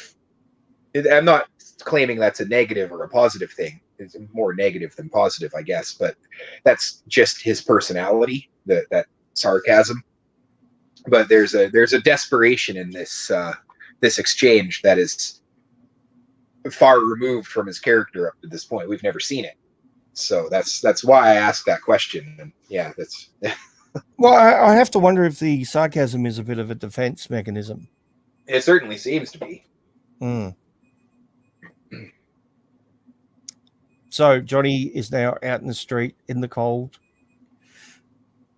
and he comes across a guy putting up signs. What do you call those things for upcoming bands and shit? Oh, posters. Just posters, yeah. Yeah, street posters. He's got that the bucket of glue. Yeah. With a broom. Yeah, so he comes across the guy putting them up, and he follows him around a bit. And eventually the guy fucking kicks him, knocks him down, and drives off with his bag. So Johnny's now lost all his belongings, including the books he stole from the woman earlier. Yeah, that's what went through my mind when the guy drove off. Oh, his books. Yeah. He didn't really have anything else. No, but I mean, his books were important to him. So Yeah, Yeah. that's why I just. Oh man, that sucks. He did kind of earn it though. he I was mean, annoying at that point. Yeah. Oh God, yeah. That's just him being himself. Yeah. This is what I mean. To a non-argumentative person, that's what he's like. This guy's just putting up his posters, trying to help this guy out, and he's being a pest. Mm. And then Johnny goes down an alleyway and gets the shit bit out of him By a group of kids walking. Yeah. Yeah, I kind of saw it coming, but they basically beat the shit out of him for no reason at all. Oh yeah. So I guess we should switch to Sebastian. Oh yeah, you wanted to talk about him separately. Well, I think it's easier just to follow one character than to jump back and forth. Yeah. He gives me the full body nose. Yeah, well, we meet Sebastian earlier on, and just a couple of little scenes which don't connect with the other ones until towards the end, and he's a very, very rich asshole, basically. Yeah. Yeah. He's like an Yeah. actual At least. rapey little fucking creep. Yeah, and we see him at we see him out at he's getting a massage. That's right. Yeah. And he says to the female masseuse, "Do you think women like being raped?" Yeah, he says it just to piss her off, right? And she says no, and he goes, "Can I have that a touch harder?" And she just starts slamming her hands into his back. And of course, he asked, Happy to do it because he's an asshole. yeah, well, I mean, he's trying to get a rise out of her. He's trying to, get under her skin. And he asks her out, and she agrees to go out with no intention of anything else except getting a free meal. Yep. Right. But he thinks he's going to, convince her to go back to his place, which, of course, doesn't happen. But he does end up picking up the waitress, who he's incredibly cruel to once they're back at his place. Yeah, well, he seems like the dumb and complacent for the most part. Well, I think it's a power thing for him. And he goes on a little rant about he's going to commit suicide at 40 because he doesn't want to be old. Yes. Yeah, that's the biggest thing about him for sure. Yeah. Yeah, he's very narcissistic in his own way. Extreme. Yep. Oh God, yeah. He wants to live life to the full. He wants to, burn bright and die young, basically. Mm-hmm. He's an absolute cunt. To sum him up. To There's say the least. nothing likable about him. And the thing is, there can never be a sequel to Naked like there was to, say, Trainspotting, because this guy would have committed suicide at 40, and I doubt Johnny would have made it to 40. So no, and I get the feeling that this guy, when he said he's going to commit suicide by age 40, that he fucking means it. Oh yeah. So it would just be Louise by herself sitting in a house with a couple of kids or something. Yeah, that's right. I mean, I guess Goth Girl might still be around. Sorry? Sad Goth Girl might still be around. Brian. And Brian in his cabin. Yeah. Beach.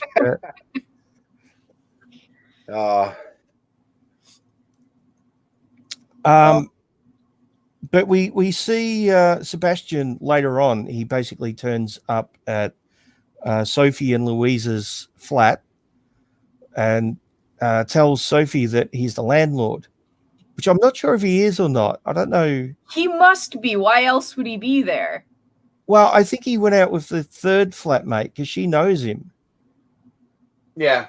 There's something between them, but it's never really stated.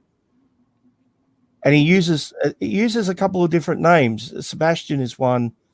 He uses a different name at some point. I can't remember what it was. Yeah, that's on the tip of my tongue. Well, yeah, actually, Jeremy J. Smart is his actual name. he says I'm an acquaintance of Sandra's. He doesn't actually say landlord until she says, Yeah, and I think he just played off that. "Oh yeah, yeah, Yeah, well, yeah." It kept him there. yeah. So yeah, he's a smart. Well, he's a complete fucking asshole, and basically raped Sophie at some point. Like he gets her most of the way there, and she decides, I don't want to. Yeah, and he decides he's going to anyway. Yeah, because he's such a fucking asshole. Yeah, so, he's still being an asshole to her up until the point, which is probably why she goes, "Yeah, I'd rather not." Yeah, maybe not. Maybe this isn't the best thing. Yeah. And then Louise comes home and sees that there's this guy there, and Sophie's in Sandra's nurse uniform, and she thinks that this is all voluntary, which obviously it's not. Yeah. And she has kind of a negative attitude towards Sophie. She says something about, "I've just got home from work. I don't want your sex fucking thing in my face," or whatever. And Sophie eventually explains that that's not what's going on. Yeah. And they try to get him to leave, but he won't leave. So they leave. They go to a pub. Well, yeah, they threaten to call the police, but they've got drugs in the house, and he's well dressed and has money, and they don't think that they're going to be taken seriously. So, yes, yeah. The only thing they can really do is leave, and they go back later on, and they don't know if he's still there, but they go into Louise's room and barricade the door. And that's when Johnny turns up after his beating. Yep. In not very good shape. No, they really fucked up. Yeah, they fucked up his ankle really bad. His face is like swollen shut. Yeah. He's got a lump on his head. And they're trying to get him up the stairs very quietly because they don't know if Sebastian's still there. And he's making a lot of noise because he's in pain. And at one point, Sebastian comes out, and it's a very emotional part in the movie where Johnny just kind of freaks out and thrashes about. Yeah. The look on Louise's face is just one of despair and sadness, because she obviously still cares for him. And Sebastian's Sebastian's just looking down at him with complete contempt. And I think he says something like, "What an interesting friend you've got, Louise," or something like that. What extraordinary friends you have. That's it. That's the line. Yeah. He's only got one sock on. That's a hilarious observation on his part. Well, and then he looks at Sophie and goes, "Oh, you look a bit tense. Do you want a massage?" Yeah. Fucking creepy guy. Yeah.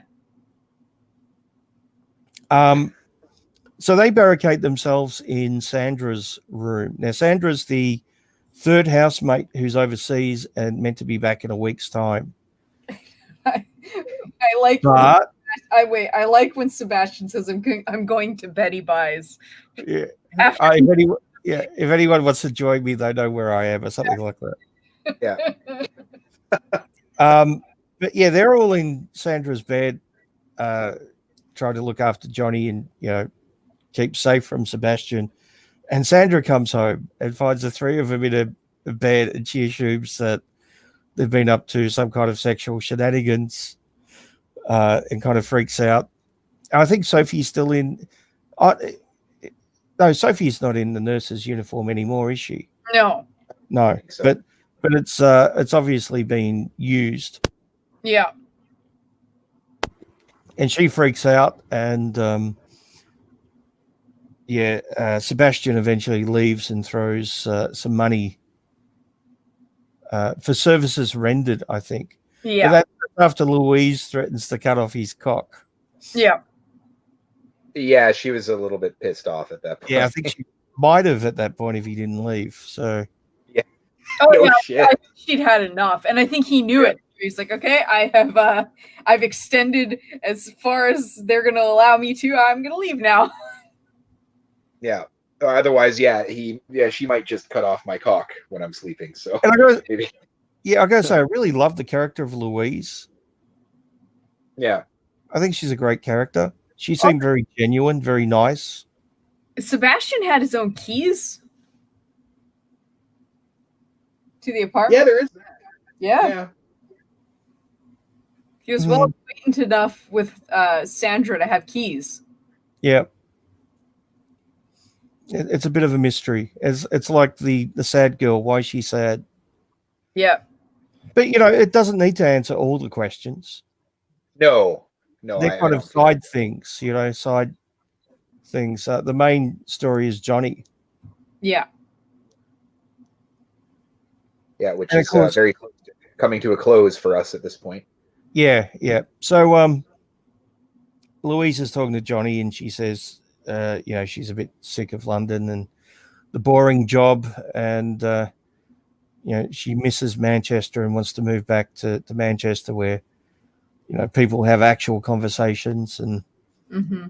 she decides to go into work and quit her job so she can be with Johnny again, and they can move to back to Manchester, and it's going to be a happy ending, and everyone's going to be happy. But of course, that doesn't happen. Well, no, can't have No. that. No. Well, Johnny's broken, so he takes the money and hobbles out the door, and we see him hobbling down the street, and that's the end of the movie. That's it. Yeah, it ends there. He goes So- back to Manchester with that money. Sorry? Do you think he goes back with that money, or do you think he Well, just vanishes into the night? well, he might have eventually, but he did leave Manchester for a reason. Mm-hmm. There were some people fucking after him. So, he could have told Louise that, and I'm sure she would have been happy not to go back there, Yeah. because I think she was happy just to be back with him. Yeah, at that point in her life, I think so. But the question is, why did he leave? I've got my opinion, but I'm curious what you guys think. Oh, I mean, he left her once before. No, she left him. No, actually, I reread that part of the script. I was right. Yeah. When she asks Sophie if she's ever had an abortion, and she goes, "Have you?" No. I thought I was pregnant once. In the end, it turned out I wasn't, and he left me anyways. Yeah, that doesn't mean she's talking about Johnny, though. Oh, well, I mean, I had assumed, because why? What else? I assume she's had more boyfriends than Johnny, but Yeah. it's pretty clear that Johnny is pissed at Louise because she left Manchester and went to London to get a job and work in the big shitty, as he says. So yeah, it's pretty clear he was brokenhearted by that. Yeah. So the question is, why does he leave her at the end? Because now she obviously wants to get back with him. Well, it could be just because he's. Do you think he's leaving her to spare? I think personally, it comes I mean, across to me that he's just fleeing the situation, maybe so he doesn't fucking get killed. I don't know, right? Clearly, he has a lot of distaste for her, even though he probably still loves her. Maybe he can't stand to be with her. I mean, a person can be really deeply in love with somebody and just not stand them at all. That's Yeah, I don't think it's that. I think it's that he just can't settle down and have like a normal relationship. Yeah. He can't have a normal life, and I think we see that right throughout the movie. Maybe he Yeah. just needs Ativan or something and just, He might just be giving her a taste of her own medicine too. Yeah, Maybe. it could be that. Like if she left originally, Yeah. now she wants him, and so he's leaving.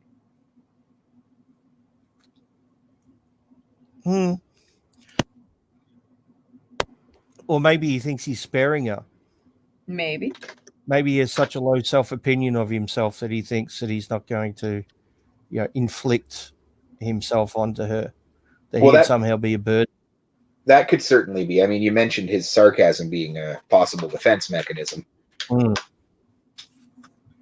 mean, maybe one of the reasons he resented her for moving to London and getting a job, et cetera, is because that's something he can't do.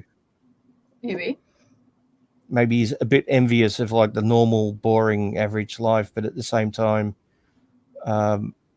can't stand it. Well, he's a complex character. He is. It might bother him that he can't stand it. He wants to. He wants to be able to. Well, I mean, go ahead. I was going to say, being homeless and on the streets like we saw him, it's hardly a happy life, is it? Oh, well, I mean, I think it would be hard for anybody to be truly happy in that situation. I think a lot of people say that they're happy, but I would have a hard time actually believing it. So, but I can't see him settling down and having a white picket fence and 2 kids and not Johnny as we've seen him throughout the movie. No, certainly not. Yeah. Maybe if we learned more about him, but as we've seen him, no, I don't think so either. I mean, that's all we can judge him by, though. That's right. So. Yeah. So, Anon, you were going to say? Huh? What were you going to say? I lost it. Oh, okay. Oh. That's okay. I can't hold on to a thought for very long. Yeah. Well, I love the character of Johnny. I think he's a fascinating character. He's very interesting. Yeah. And Louise is, I think, a very genuine character. I can't stand Sophie. I mean, I think she's a good character, but I just find her annoying. Just I think that's the idea. I get what you're saying. Yeah, she's irritating. She's clingy to the max. Yeah, and I don't think that Sophie's a bad person. It's just no. She's got issues though, like clearly. Well, the issues don't make her a bad person. She's still irritating as all fuck. So I mean, I can I don't have to like somebody just because they're a good person. So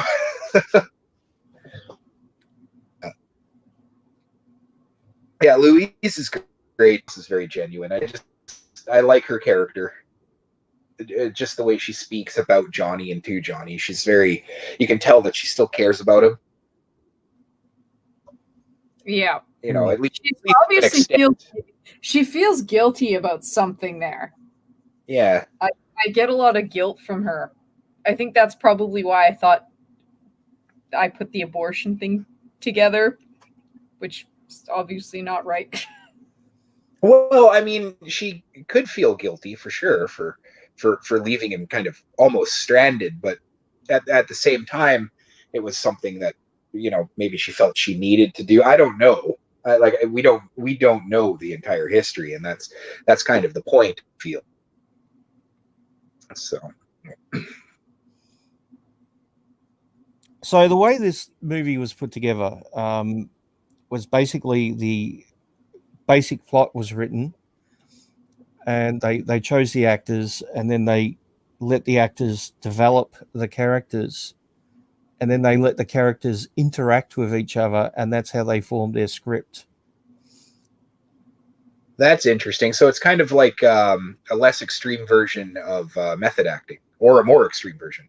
Yeah. So I mean, all that fantastic dialogue. Well, a lot of that would have been the actors, coming up with that.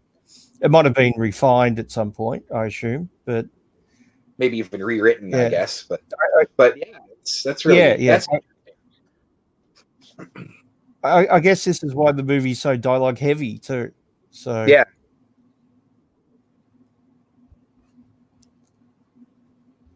Yeah. So yeah, I find that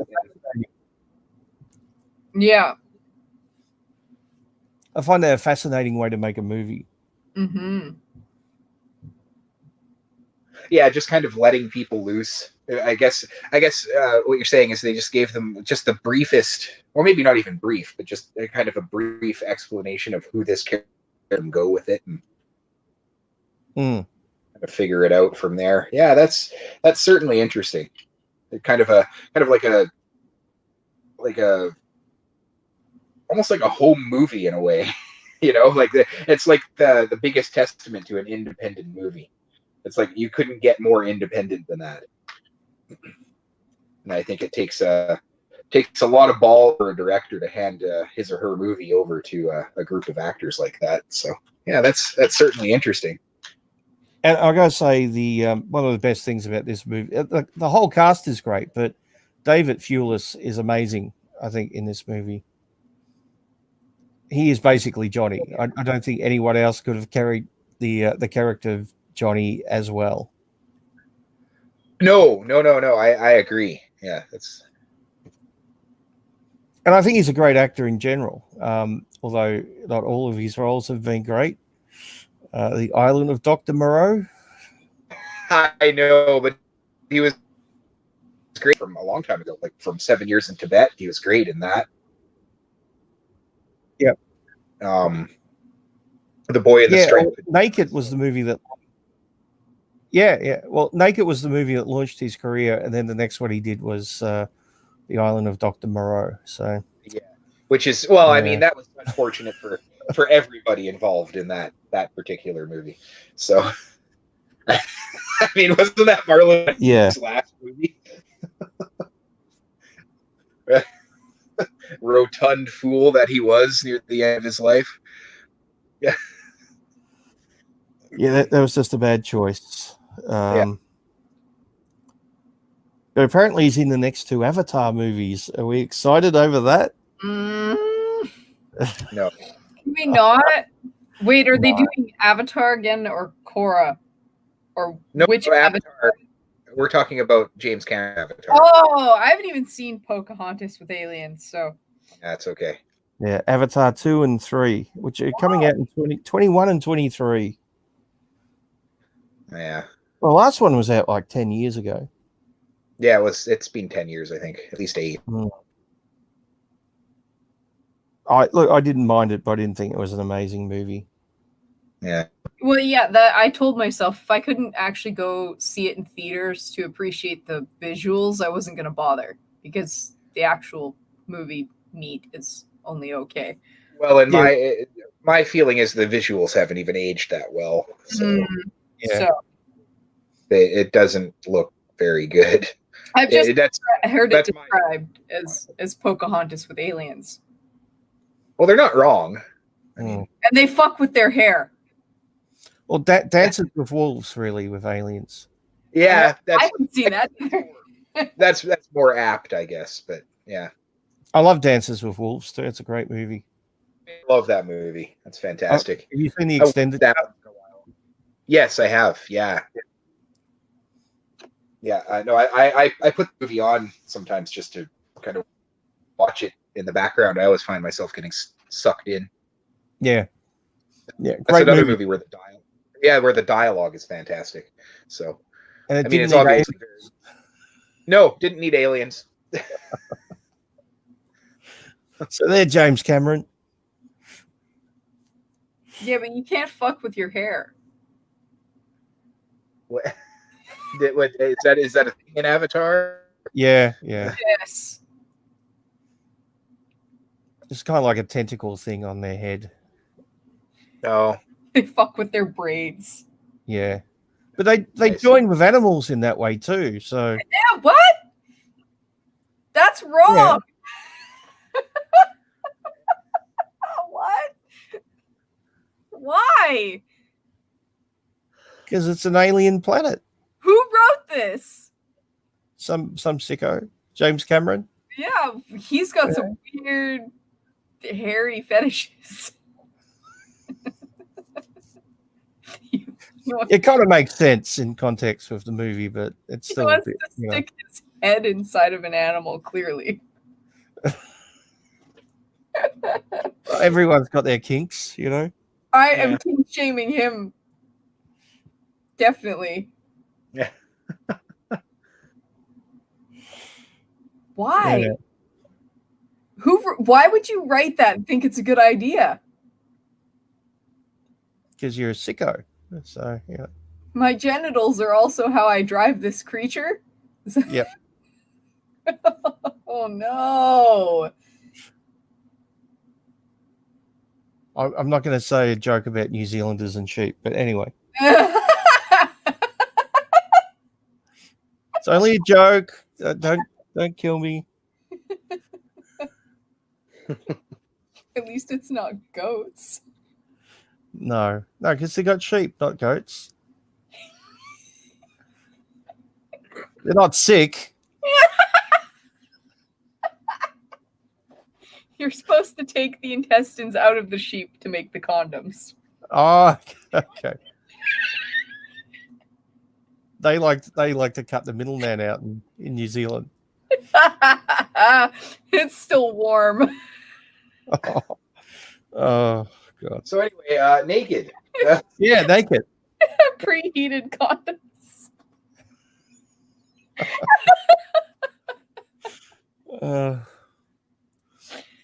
Anyway. So, do we all recommend I tried to naked? change the subject 3 times. And it's just The only one preventing it from changing. I know. I'm having a good time. So I take it we all recommend naked. Oh yeah. Yeah, thank you for introducing me to that. That was I might never watch it otherwise. I was looking forward to this episode because I wanted you guys to see Naked. It's such an amazing movie. Yeah, it really is. And I thought you'd like Cloud Atlas as well. Yeah, Cloud Atlas was a good time. I mean, I really like it for what it is. I feel it's definitely my main criticism of it, I guess, is it's a little bit forgettable, I guess, but it's really, really very well done.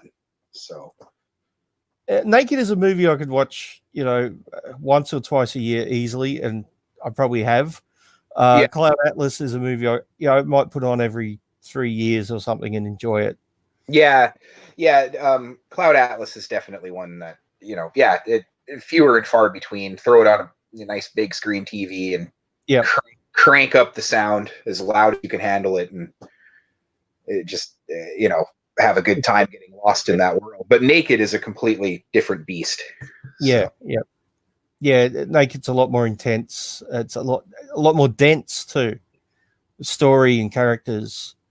That might sound strange considering there's 6 stories in Cloud Atlas, but obviously we don't spend as much time in each one as we do in the story in Naked.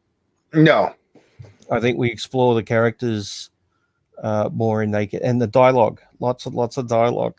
If you don't like a movie, if you don't like movies with a lot of talking, then I guess Naked isn't for you. No, it certainly wouldn't be. No, it's very, very heavy on the dialogue, but it's all interesting. I think. Oh, I love it. It's fantastic. I think someone would have to try to not be entertained by that, but I guess everybody's not into that type of film. So I like movies like that where they're sort of pointless. Well, yeah, I mean, I see what you're saying. Like The Big Lebowski or something like that, where the dialogue is just so fantastic. It just exists as a thing. There's no point. It's just a movie about nothing. Yeah. Even Clerks was dialogue. Yeah. Kevin Smith in his prime. Yeah. I really like movies like that. Clerks. The first Clerks is some of the. That's just great dialogue. I could watch that movie a few times a year and not be bored. Right. So that's actually a really apt comparison because it just kind of exists in its own space. Yeah, well, the main focus is on dialogue. Yeah. Mind you, I love Clerks too. Oh, Clerks 2 is great. It's a different animal, but Yeah. Clerks 2 is awesome. Yeah, absolutely. I think they're making 3. I hope so. I hope he does it in the same vein. But, Sure, I heard somewhere they were making 3. oh yeah. Yeah. Yeah, Randall is something else, man. Like his character. Fuck. Yeah. Yeah. So yeah, we'd recommend these movies, obviously. Certainly. So I was going to say, I mentioned last Torture Fest that there was a movie that I was trying to think of for the next Torture Fest that I'd seen once and I couldn't think of the name of it. Have you remembered? I found it. I didn't remember the name, but I found it. I searched through literally hundreds of movies in the internet database and couldn't find it, and then just came across it by accident. So I can't say I'm excited about it, but I'm pretty excited. it's yeah, it's bad. It's called Flash Out. About a serial flasher? No, is it a new movie? 2018, I think. Just let me. Okay, fairly new. It. Yeah, 2018, Flash Out. It's a sci-fi movie. Okay. Yeah, and it's just incredibly bad. All the acting's bad, dialogue's bad, story is just confusing and stupid. You're going to have to come up with something good to compete with that. Well, what I'm going to do is watch it by myself first, and then I'm going to, because I've got a couple in mind. So, and I will let you know as soon as I know. Yeah. So. Yep. Well, I think the way to win is to pick an old foreign movie because that seems to be what Mr. Non hates the most. And I could have picked one of them, but I thought that's kind of cheating. Well, it is. I'm trying to avoid that this time as well. I want to really.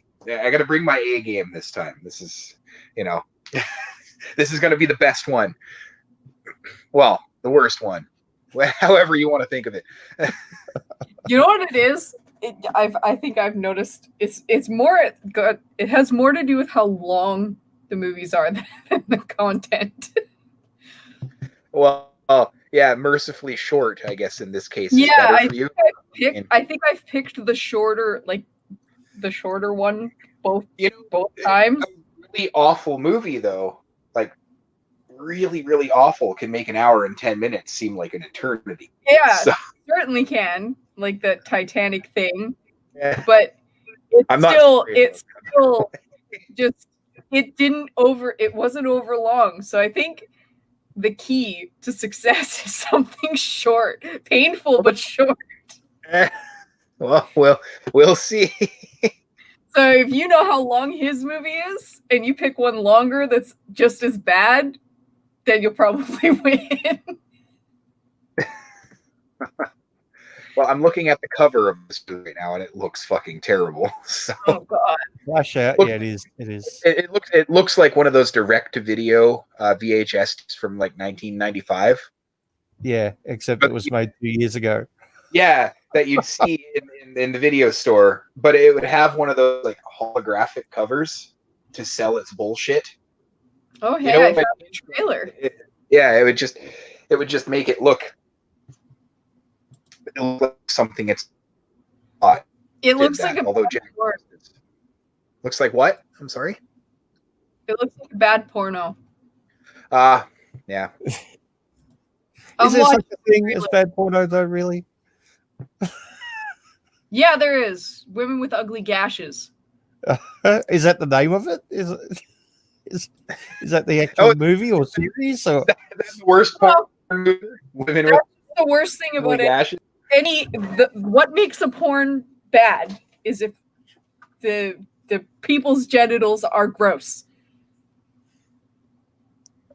So like Ron Jeremy, anything he's been in is fucking gross. Anything or anyone? Either one. Pick one. Okay.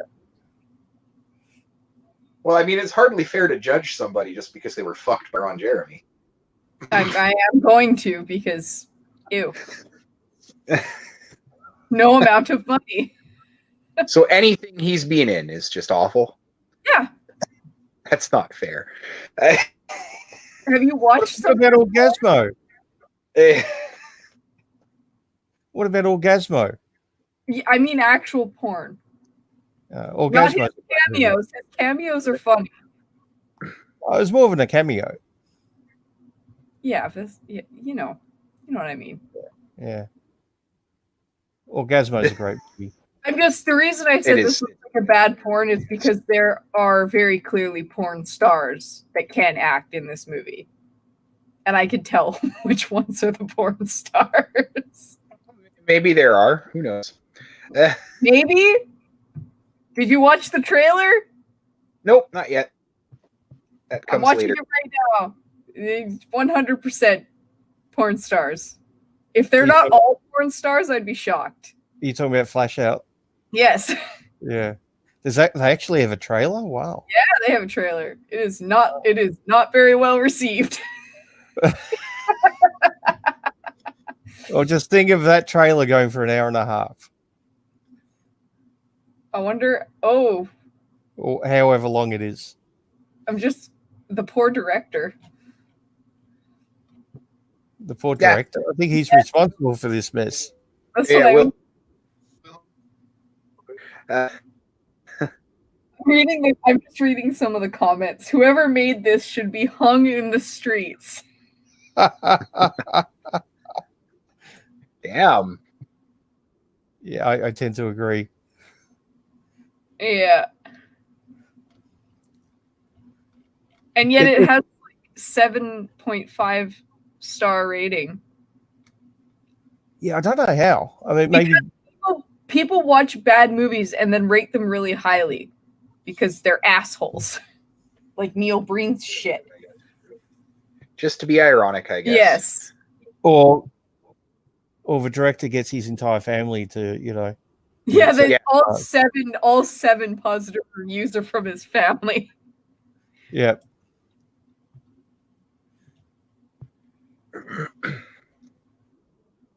Yeah, that's the problem with voting on the internet, isn't it?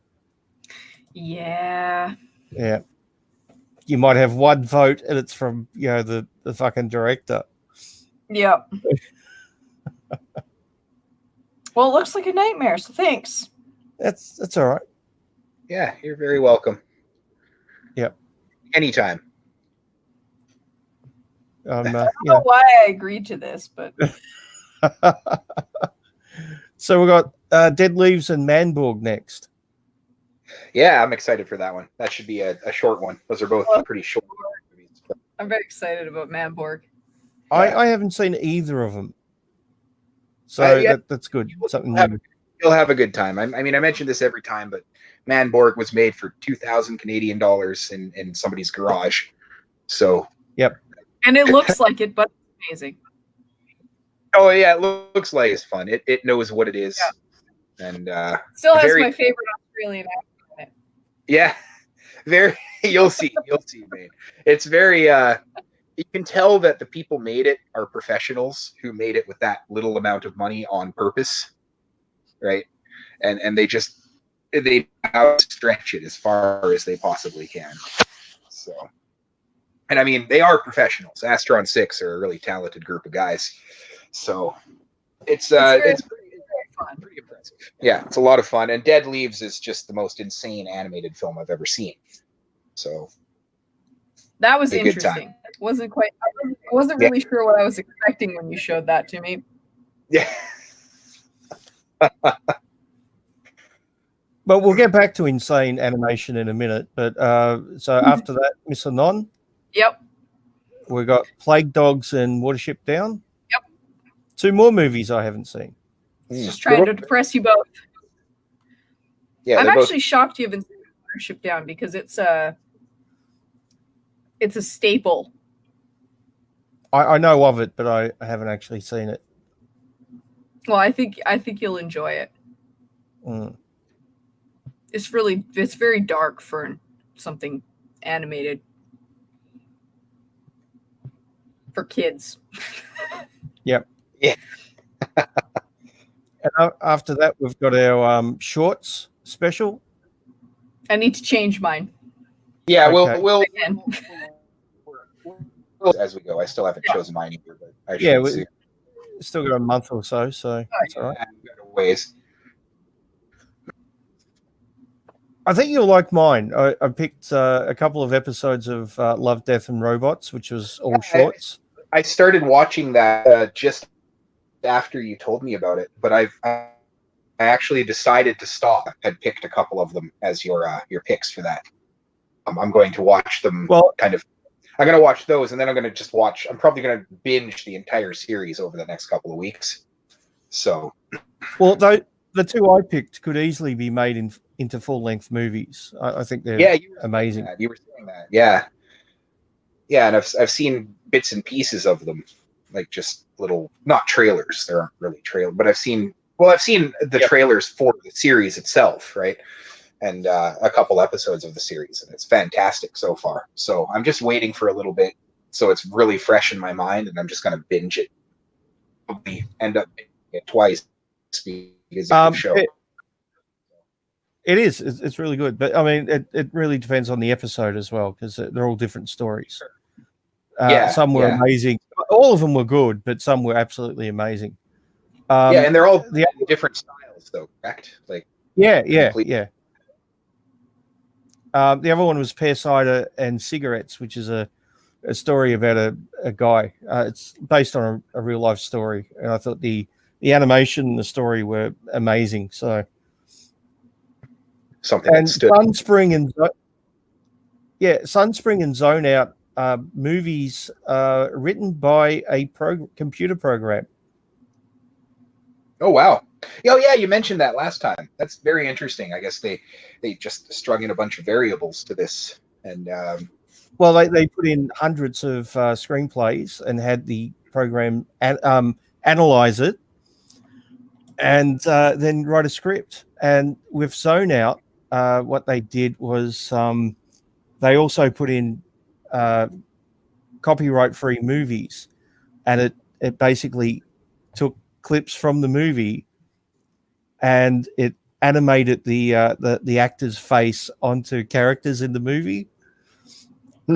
So it's crazy. It's crazy because this is a computer learning shit, trying to figure out what a human do. I can imagine, like, hello, fellow humans, kind of thing. Well, it's just crazy. You'll laugh at it. It's weird, but kind of good at the same time. Oh yeah. I think I have an idea of what you're talking about, so that'll be interesting. And my pick after that, Pink Floyd, The Wall. I finally decided what was going to go with it. Oh, good. What's Fantastic Planet? Fantastic Planet. Nice. 70s animated French movie. So fucking weird.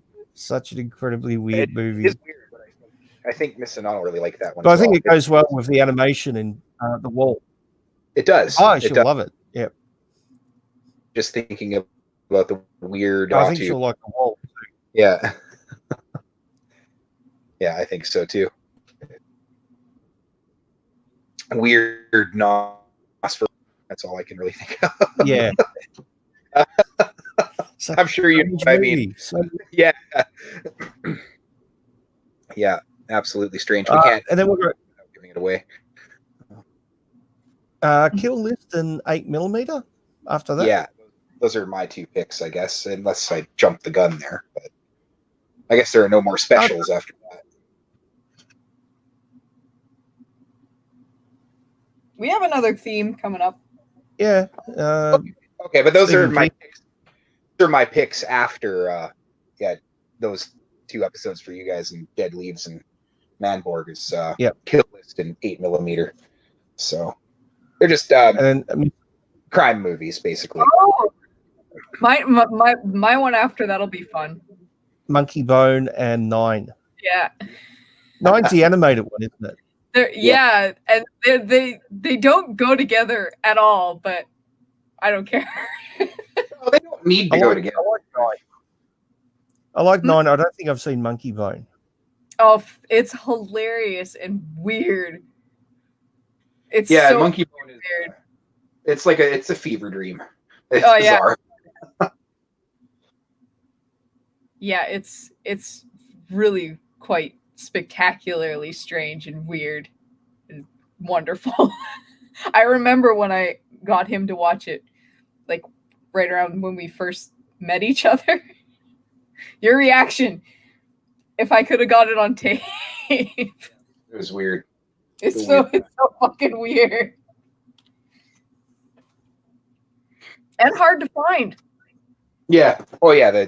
Hard to find physically anyway. The DVD Yeah. and Blu-ray are both out of print, and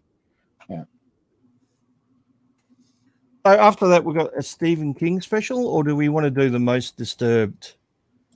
Oh, we can do Stephen King. We've had that picked for a while. Okay.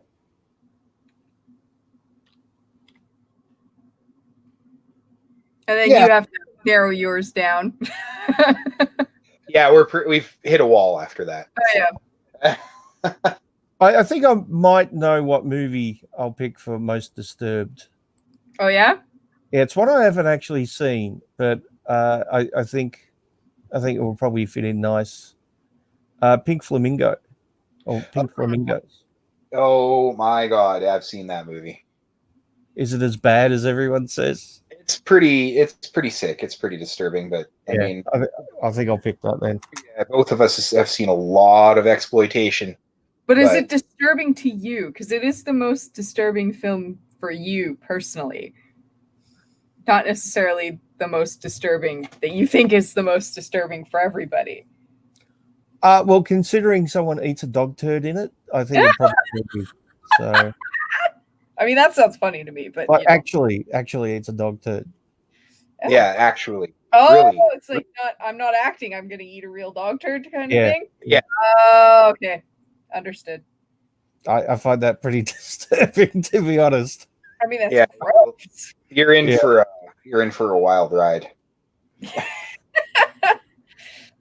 Yeah, mine's just very shocking because you don't expect it to happen, and I can't explain it more than that, or it will ruin it. So Yeah. yeah, it's very much a holy crap. Really? Well, we've already talked about mine in a previous episode, so I'll have to. Oh no, that's fine. That just means we can. It'll be. Well, no, you could pick a movie we've discussed before if we've already hit it. Yeah, I might, but I might kind of do something a little bit different, but it'll still follow the theme. So. Oh yeah. Well, eat a dog turd or something. Yeah, something like that. Yeah. As long as they eat dog shit in it, that's the theme.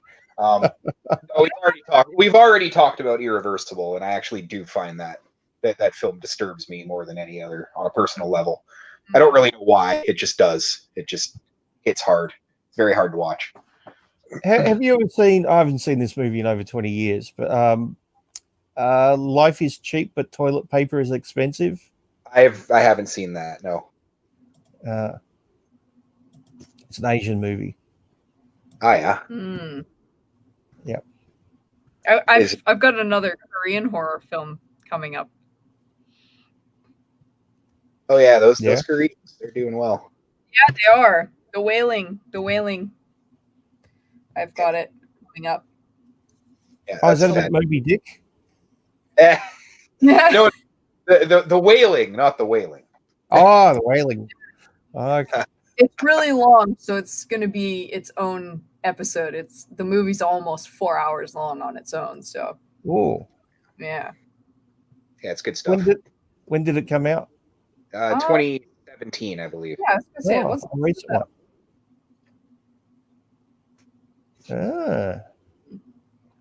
It's really good. Very interesting. Dark. Lots of Shinto, which I really enjoy. Yeah, Shinto type religious Yeah. undertone. It's really really interesting. Hmm. That's good. Oh yeah.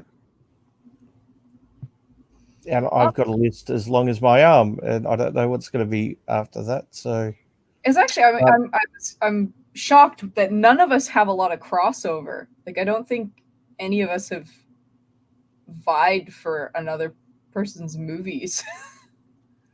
The only one I can think of is a couple with Maine and I that we haven't discussed yet, but No Country for Old Men is the only one I can think of that we both picked for a future episode. Yeah, well, I was thinking of doing that with There Will Be Blood. Yeah, those two go together well, and they're both like amazing. So I yeah, don't think yeah, Mr. well, Non it- has, I don't think Mr. Non has seen No Country for Old Men. Have you? no, she hasn't. No, Oh, you have to watch that. Great movie. I mean, I It's haven't seen One Flew Over the Cuckoo's Nest either. Yeah, Oh, yeah, yeah. that's definitely a good one. I've seen that movie 100 times, but I haven't seen it in a long time. So it'd be good to watch it again. Yeah. But yeah, when I bought that on DVD, I think I almost wore out the DVD. So Oh, yeah, just over and over again. Hey, mm, yeah, it's a good one. yeah. So Well- anything else? Anyone seen any new movies worth watching? Well, I mean, I think we talked about Joker last time. Mm-hmm. We did, yeah, in detail actually. So, no, nothing in a long time. No, Nothing that actually new has really interested me, and I haven't really spent a lot of time watching movies in the last while. So, we got a little swamped there. yeah, A bit, so yeah, life got in the way. So. yeah. Also, I got a new video game or 3. Yeah. So, I can doing talk our own.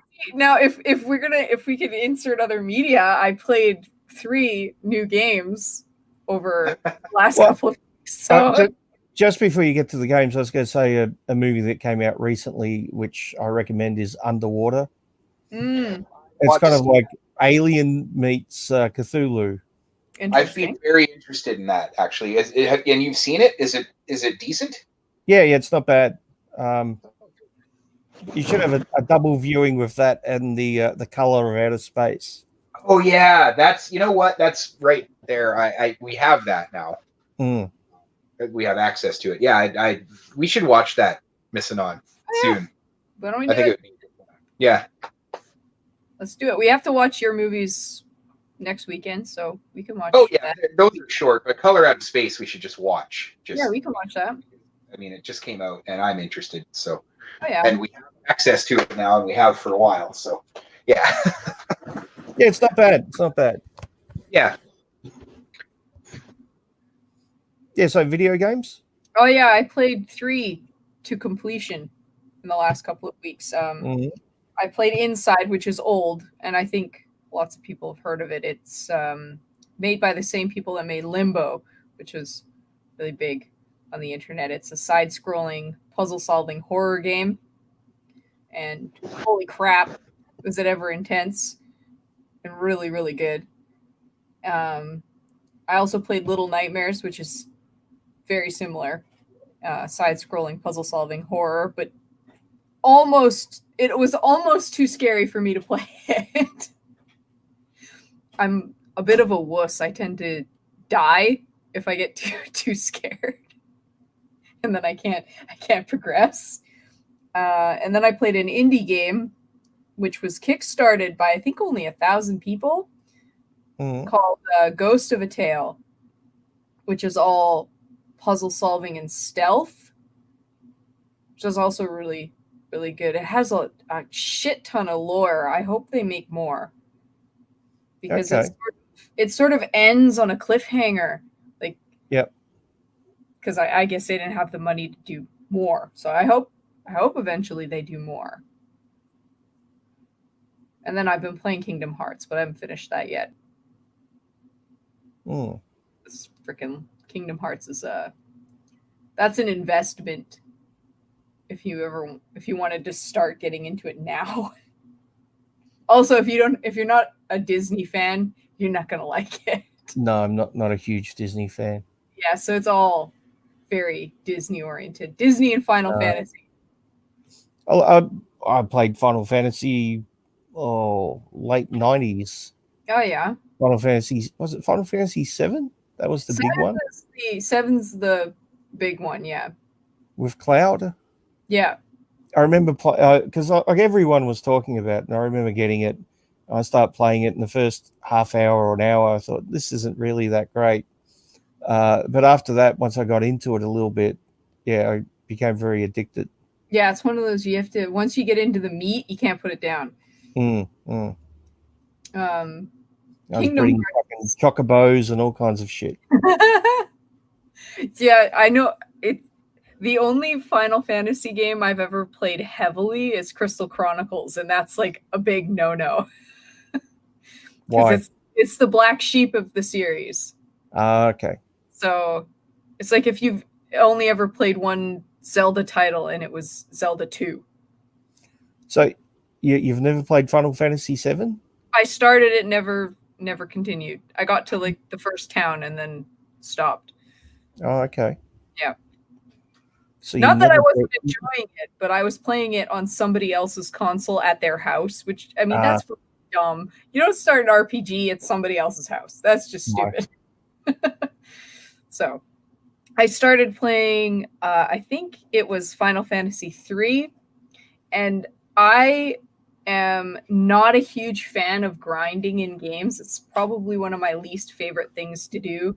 I like to go into an area and clear it and then be leveled enough to continue and not have to hang around and endlessly battle things to be strong enough to move on. That drives me crazy.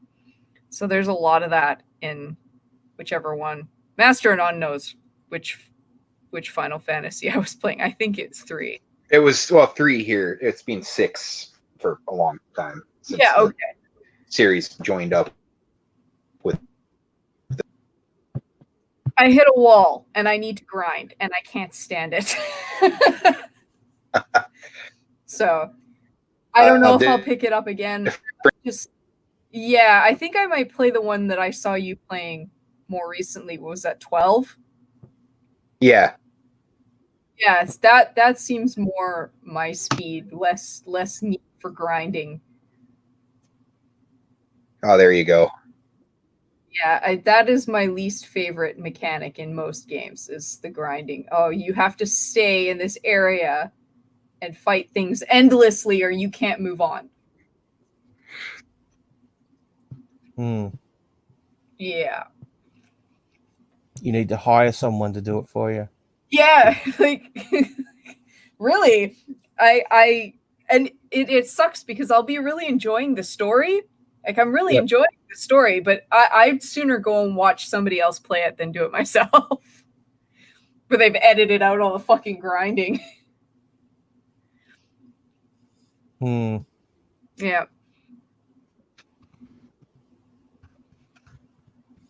So should we end it? I think that's it. I think we've covered everything, including video games now. Video games now, yeah.